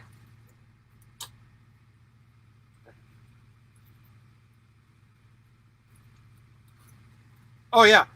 Oh, okay, Mr. Dar. Look up Project Binky. Project Binky. B-I-N-K-Y. A couple of English guys taking a Toyota Celica, all-wheel drivetrain, engine, transmission, all the linkages, and they're putting it into a Mini Cooper, I think it's 1980 something Mini Cooper. Great series. Watch that on YouTube. It's called Project Binky. And if you like British humor, you'll like that show as well. But they really do a really good job of explaining. I mean, it's been like 4 years they've been working on this project, but it's pretty dang amazing what they're doing. Oh yeah, Dominique, if you're gonna make a pizza, do it right. You know, do you want ice cream made, you know, with the worst milk possible? You know, made with coconut milk or you know, vanilla that's mostly alcohol. No, you get real vanilla beans, real eggs. You cream them up in good sugar, or you know, and you get real cream, real milk. You make it right. You know, there's a few things in life that I will never compromise on. When I make ice cream, I make it the absolute best I possibly can. When I want the truest, freshest butter, I want to make it myself. I mean, the Kerrygold butter that I put on the lima beans, that's good butter. But if I can make the butter myself, it's amazing. You know, there's nothing like super pure, fresh butter. And if you have children, give them a jar of fresh, heavy whipping cream and tell them you're going to make butter and just have them sit there and shake it for 15 minutes. It keeps them entertained. It tires them out for a nap. And 2, it gives you butter. Easy, simple recipe. You shake it till all the solids congeal. You put it in a stainless steel bowl. You mash it around with a wooden spoon to get all the excess buttermilk off. Then you put a little bit of salt or whatever herbs you like into it. It's so much more enjoyable. You know? All right, there we go. Let's see here. I hope you can see that color on there. Oh, it's looking good. Looking good. So we are coming to the end. All right. Unfortunately, 2 hours to cook a meal that should take 25 minutes. Hey, it's the compromise you got to make to live in a truck. Now, I want people to guess how much this meal in total costs. All right? Take a wild guess how much. Now, and I want you to think about the cost of the kitchen appliances, the bowls, the knives, the forks, what that would be amortized out over a year. So how much of the 365 days, how many pennies does this panini maker cost? The pots and pans. Add that all into the calculation. Potatoes, butter, Italian seasoning, you know, bread, you know, all that stuff. How much do you think this meal actually costs?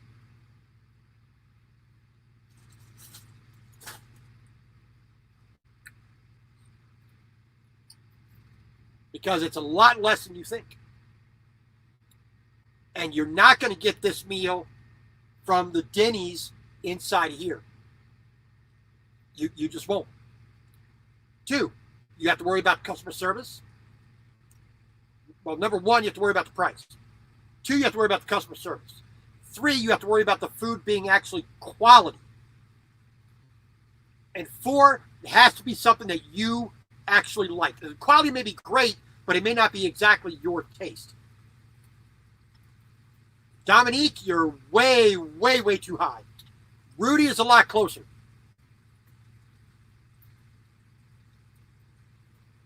It's kind of like The Price is Right.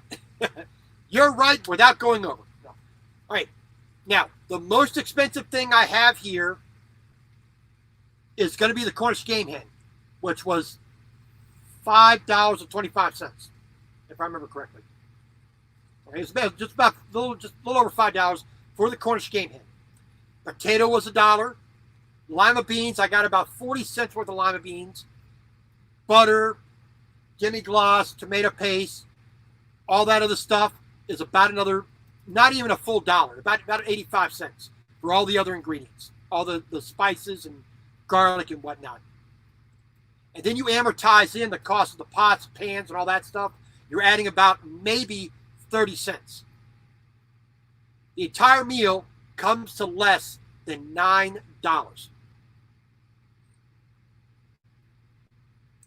Yes, it takes 2 hours to cook, But what is the cost to me? How many hours do I have to work to do the $24, $25 that this Christmas dinner would cost me, out here at a restaurant? I'm not getting Cornish game hen. You can pretty much bet your bottom dollar on that one.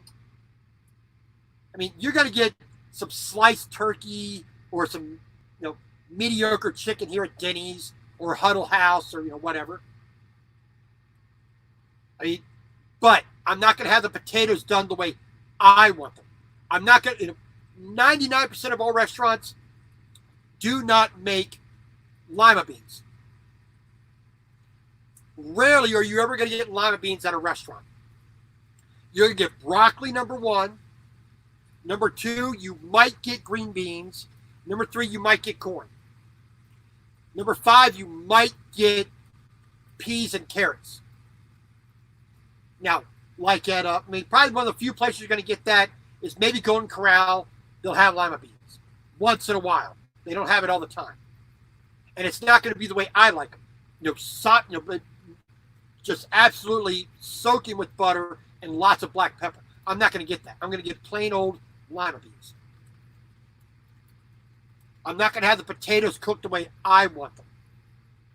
It's not going to be precisely the way I want to cook it, which makes it, less enjoyable. That's a pure and simple fact. All right, so now, and they overcook everything. They don't put any salt in it. They're afraid of, of fat. It's like, come on. All right, so now we got our bacon here. So we're going to lay that in our pan. Let me put that in my lap here so everybody can see it a little bit better. So we're going to lay our bacon out here in our pan like this. Don't need to stretch that much, but the bacon is up to room temperature. That's why it's a little bit greasier. And I don't know if you can see the fat running off into the tray here, just a little bit. All right, so we're going to take our game in here, put that in there. We're going to take this one, go around the leg here a little bit, at least try. I can't promise this is going to work, but we're going to make an attempt. We're going to wrap that way. Going to wrap this way. There we go. Try to, not layer it up on top of each other, but next to each other. So this is going to add a bit more fat. It's going to add a bit of flavor. And it looks cool. Anything wrapped in bacon looks cool. Hey, Kiana, how you doing? Welcome in. So now we're just going to try to slide that out so we're not picking it up as much. There we go. Almost. That was almost successful. I'm going to try to tuck that bacon in there a little bit more. There we go. We're going to turn the heat up a little bit.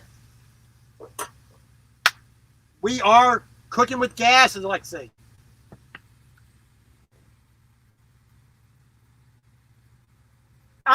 For some things, I can agree with that, Rudy. I can agree with that to some things. If you can't taste it, it's not good, But on the same side of that spectrum, the problem I have, especially with hot sauce, and trying to make things hot and spicy, they worry about the spicy. They do not worry about the flavor. Jalapenos are okay. I want the flavor.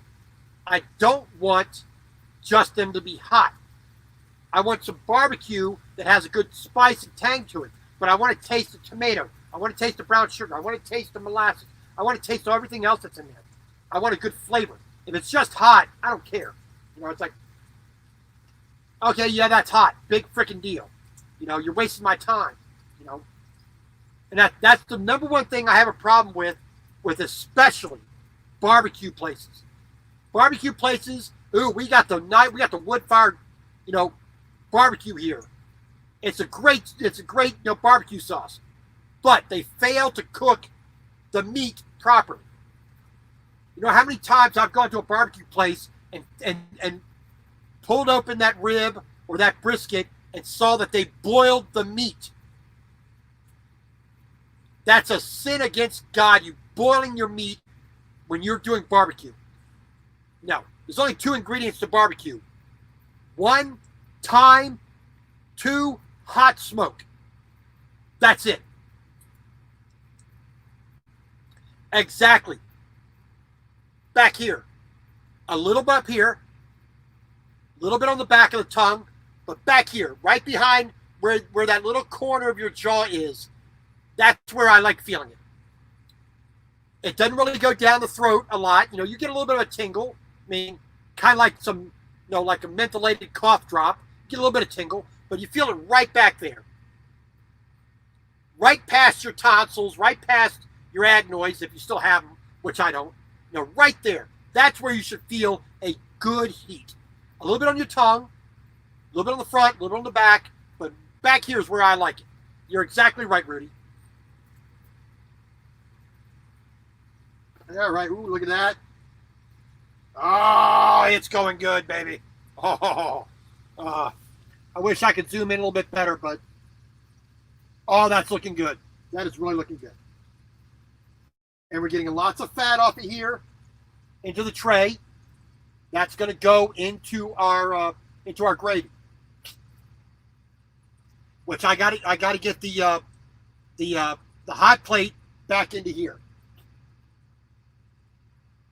So what I'm going to do is I'm going to set my try to get this a little bit flatter than it is. There we go. All right.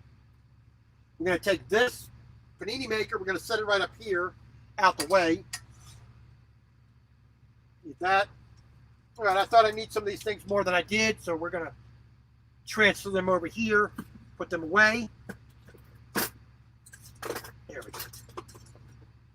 Well, I do need that. I do need a small knife to cut the game hen with, but we're gonna stick this up on the driver's seat here. Why not? I got my old dirty, flannel that I normally wear as my coverall. You know, just my like leg wrap. Got that sitting up there, so you know, if it gets a little bit of grease on it, I really don't care.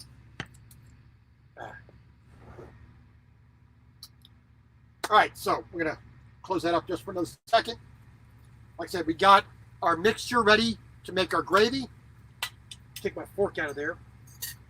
Well, actually, you know. All right. So now here's the trick. We got to move some things around because the plate. Well, I know I actually got another plate in there. Screw that. I got another plate. Be prepared. Okay.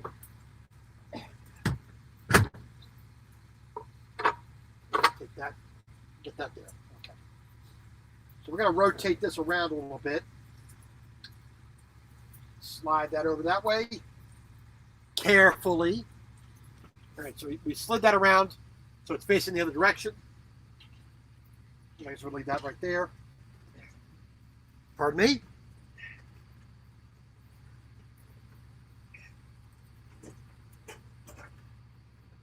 We'll try to do this as safe as possible. We're going to put the hot plate right back there. Make sure it's turned off. There we go. Because unfortunately, I cannot run both of these at the same time. But whatever. Well, there you go. That makes life a little bit better. Kiana, start with the basic things. Salt. Good kosher salt. That's number 1. Black pepper. That's number 2. Number 3, Italian seasoning. Very versatile. Italian, Greek, Spanish, Indian. It goes well with a lot of things. It's very versatile. You know, what I have curry powder. I have cornstarch. Like I said, I got Wonder flour. You know, you can add, you start with a few basic things. Curry powder, turmeric, cinnamon. You know, start with the very basic things and just every once in a while get the cheap version. Don't worry about getting the best version possible. Get the cheap version. Garlic powder, onion powder, curry, spice mix. start very simply and just add a little bit once in a while to your repertoire, and you'll be pretty good. Spice Wallah, I have not seen yet. I like Penzies.com. It's very good for spices. So, that's what I prefer to have, but I just don't have space for it because this whole back wall would be covered with spices. All right, so we need to get started with our and the bacon is pretty much done. There we go. So we're going to turn this off and unplug it. We're going to leave the chicken in there. We're going to leave that game hen in there. We're going to turn that up to maximum. I'm going to move this out the way here. I don't have the room for it. All right, we're going to push this microwave back. So I have a place to set things here. There we go. All right. I'm going to go ahead and use this pan for my sauce. It's a little bit easier to see. There we go.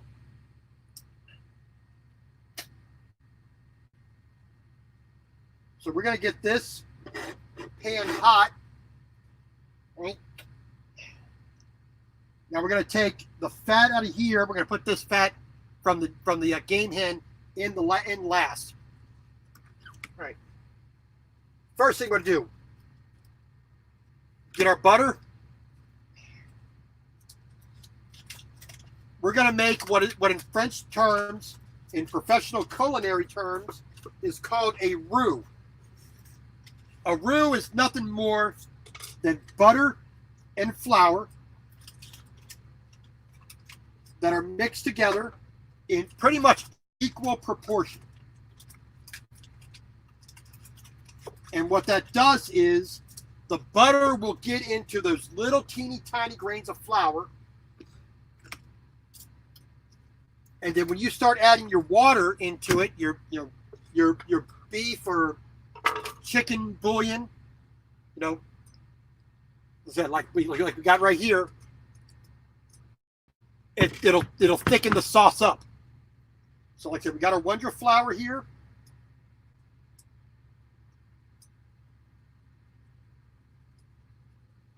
And we use that. This is our thickening agent for our gravy. We could use cornstarch. Cornstarch and water will do the same thing, but it doesn't give quite the right consistency for me. I think it's a little bit more gooey. I guess you want that. It's not as smooth a thickener, in my opinion, but it works great for stir fry and doing a curry. We're gonna get this butter melted in. Okay. Unfortunately, so we're gonna get that butter melted in there. We're gonna cook out the flour, the raw flour taste, which is one of the things you really don't want to have in your meal. All right. So we're gonna get this in here. We're gonna stir this. We're gonna get a little bit of color in there. Now, on a regular stovetop, this will be a little bit easier. With a spatula, with a good whisk, with a lot more butter and flour, would go a little bit better. But we're gonna make do with what we got. And let's put that spoken word. How you doing? Welcome in. Dinner is almost getting ready. Working on the last little bit. Working on the gravy. We're making a roux here for our gravy. So we're going to take that off the heat because we don't want to burn the butter and the flour. We want to keep some heat into it, yes, but we want to. We got it. It's all bubbly now because we're getting rid of the water out of the butter because there is water in butter. All right, so we're going to turn that down a little bit. Oh, that's up. I'm going to turn it down a little bit. There we go. So, still a little bit too grainy. You can taste the individual, you can feel the individual grains of the flour. But just like with the lima beans, we're trying to soften those grains of flour up. Now, this is the wonder flour is a very finely ground flour, but you can still on your tongue, you can feel it. All right, here we go. All right, once we pour the broth mixture in, it'll thicken up fairly quickly. So we are going to put that right there. We're going to pull this out a little bit this way, carefully. Move that handle out of the way a little bit. All right, so we're going to start getting the other things onto the plate here. Got my fork, got my knife, got a spoon there. All right. So we got our roasted potatoes. Take a little bit of that. Set that on the plate. Not as warm as I would like them, but when I dip them in the hot gravy, it'll be just fine. Oh, a little bit of bacon trying to get away from me. Come here, bacon. Put one more in there. So, potatoes, cooked in bacon, a bit of Italian seasoning, a little bit of salt and pepper. Stick that up there out the way. Lima beans, sauteed in butter with a good dose of black pepper.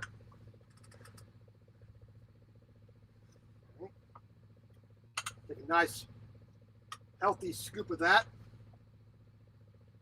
right there. All right. Put that right back in the microwave so it stays, as warm as we can keep it. Yep. Potatoes back in there as well. There we go. There we go. All right. This is starting to get more of a brown color. The bubbling has stopped, so all the water's boiled off. All right, let's turn it down a little more. Now here comes when we make our gravy thick, right? So this is all the flavoring for the gravy.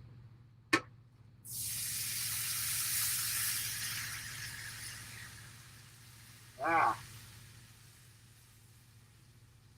Oh, that smell is fantastic. All right. That is a fantastic smell right there. Oh, my goodness. Woo. All right, so we're going to dump all that in. That's going to reduce down a little bit. It'll thicken up as it cooks. We're going to turn the heat back up here. Oh, it's a little bit hot. That pan is hot. Ouch. Watch it. All right, now, so that'll thicken up a little bit. Italian seasoning, a tiny bit of tomato paste, some Italian seasoning. Spill a little bit of water here, whatever. A little bit of Italian seasoning, black pepper, garlic, some chicken bouillon. Ralph Floto, how you doing, sir? Welcome in. We are almost done. Getting our gravy, our sauce to thicken up here a little bit. So, here is the piece de resistance. I'm going to put my towel over my legs here because we're going to have a little bit of dripping of some sauce here, of some juices. I'm going to put this over there. There we go. So, oops. Come on. Come up there. Cornish game hen. Leave that right there. There we go. Wrapped in a little bit of bacon. All right. I'm going to take all this fat here. Going to dump that in there. A little bit extra flavor. We're not going to waste it. Oh, yeah, baby. So that's going to thicken up a little bit. There we go. Put that up on maximum. We'll get that to boil.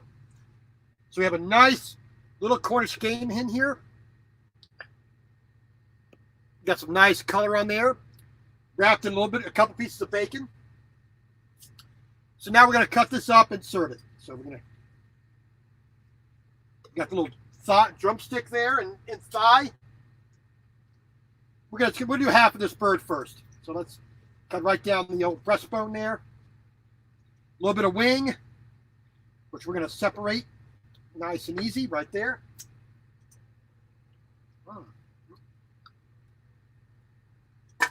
I don't know which one of you did this, but thank you very much. I love it. All right, so we're going to put it on our plate here. Get that out of the way, get that out of the way, get the fork out the way. So like I said, we got our chicken thigh and leg with a little bit of bacon. We got a wing here. A little bit of breast meat right there. We're going to pull that breastbone out there. There we go. And we got a little bit of a wishbone there. There we go. We got a little bit of meat on there, but we're not going to waste that. We'll come back to that. Going to take the rest of our bird, put it right back on the panini maker so it doesn't go anywhere. Get to you later. All right, we're going to turn this off. There we go. Unplug it. All right, there we go.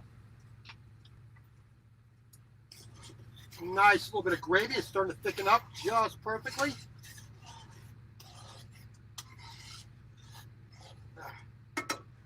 Just another moment, and I think we will call that a successful meal right now. Got ourselves a fork. That right there. Got a little paring knife so we can cut our, if we need to do any little dissection of the bird anymore. All right, here we go. All right, let's go ahead and put a little bit of that sauce on there. Right on that bird. Just like that. A little bit more over top of the potatoes. Get all them herbs and spices and all that fat, all that chicken bouillon flavor in there. There we go. Put that so we have less of a chance of hitting it. Set that spoon right there, I think. All right. Get my legs out of the way here for a second. All right. Like I said, not a whole lot of room in a truck to eat, so we do what we can. Pardon me. We wipe this down here. That's a little bit messy. A little bit of meat. We're going to throw that up there. Throw it on the floor. There's our Christmas dinner. Roasted potatoes, lima beans, Cornish game hen wrapped in bacon. And that's our Christmas dinner with a little bit of gravy on top. Miss Stephanie, how you doing? Unfortunately, you did miss it a little bit, but I do have the DVR feature set up on YouTube, so all the live streams stay up permanently. So you can easily go back and watch this. 2 hours and 14 minutes from the very start of setting things up, even just setting up the table I was cooking on, getting things out. So it's a little bit longer than what it normally could take, but I wanted to show the process from the very beginning to right now.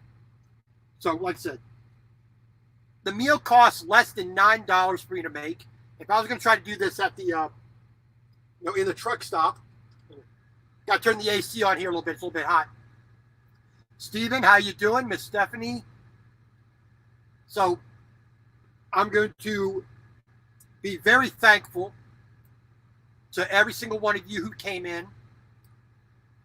I want to say thank you very much for joining me in doing this, in watching my vlogs, watching the extra videos I do, watching the live streams. I am grateful to every one of you who take the time out of your day to watch what I do, to like, to share it, to comment on it. I am grateful. I am truly, truly grateful that you give up your time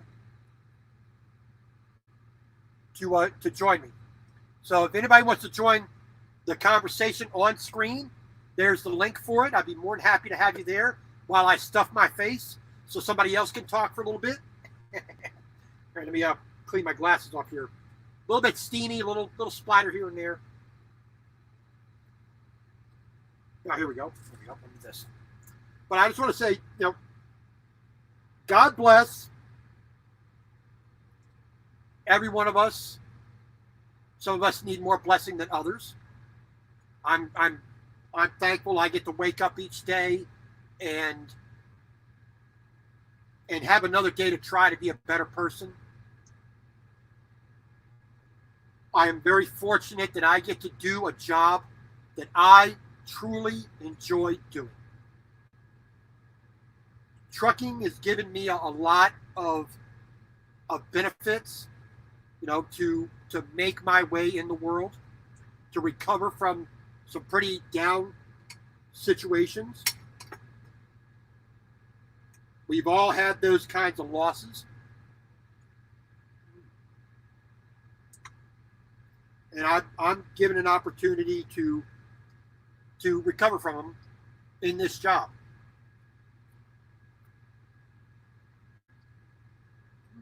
The banking could have been done just a little bit more. Just a little bit more. If I left it on there for another minute, I think it'd be better. But it said lima beans.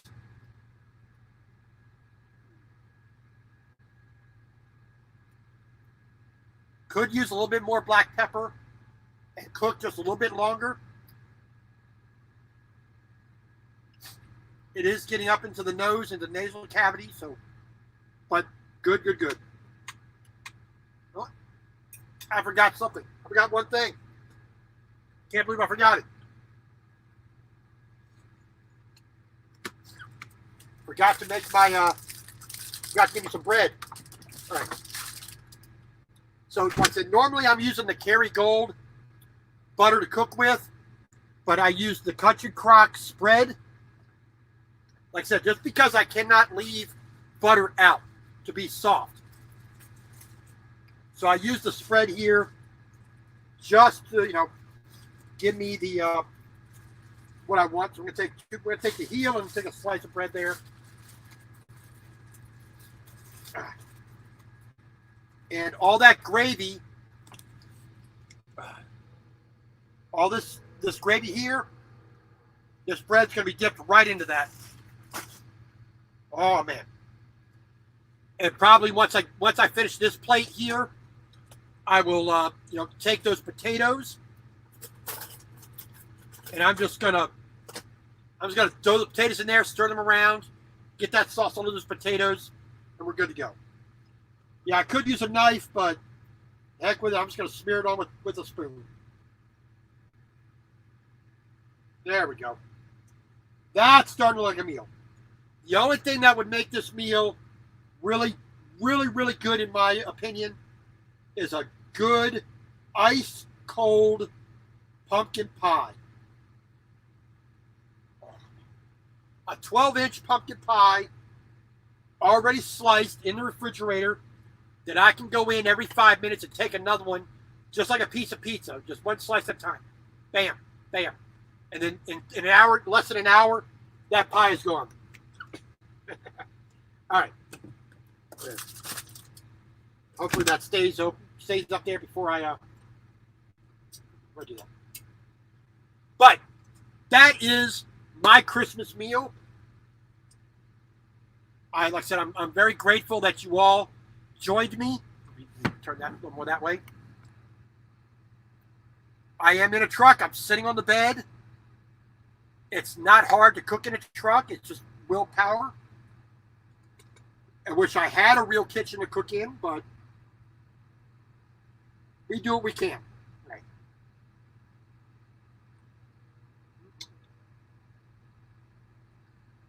Get some of this Cornish breast here. And as you can see, cooked all the way through. Put a little bit of bacon with it.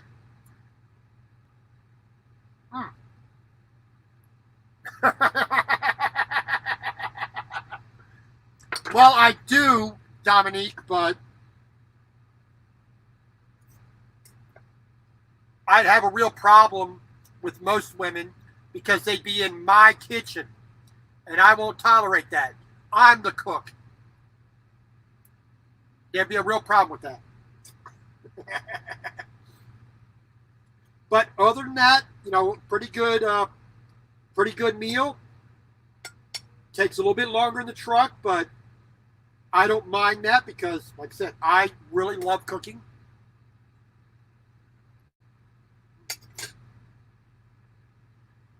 Nice buttered bread. Get some of that gravy off the plate.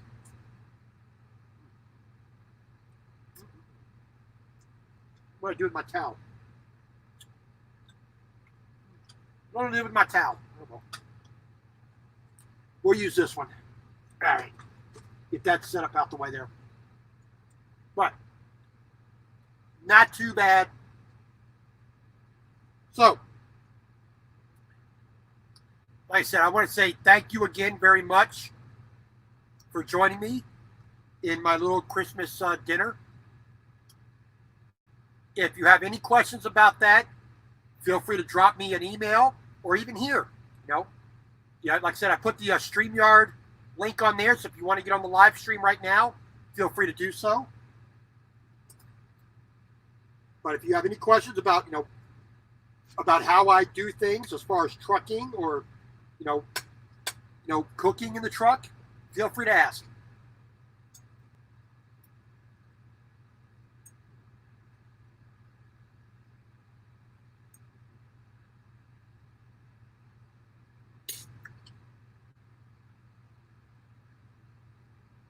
Okay, well,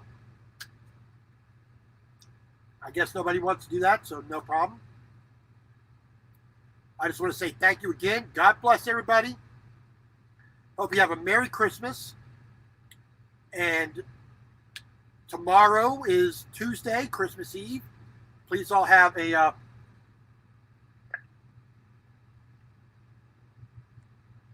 I guess let's see if Rudy's coming on here. I don't think your camera or your mic is connected, Rudy. We'll see what Rudy has to do here if he's able to get on.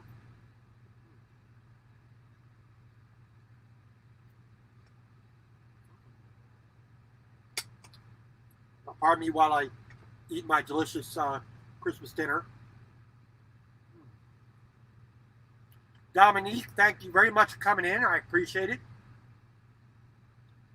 Like I said before on your channel, I want that gumbo recipe. I need to have a good one. Most of them I found have been pretty atrocious. You need to put that gumbo recipe out so I can get my hands on it.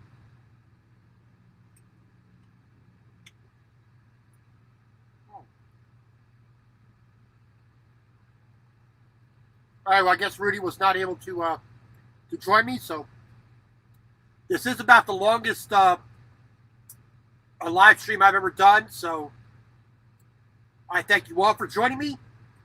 Merry Christmas to you all. God bless, and if I don't talk to you sooner, I hope you have a very happy New Year for you and your family. May God give you grace, mercy, and his blessings. Thank you all for joining me. Have a good night.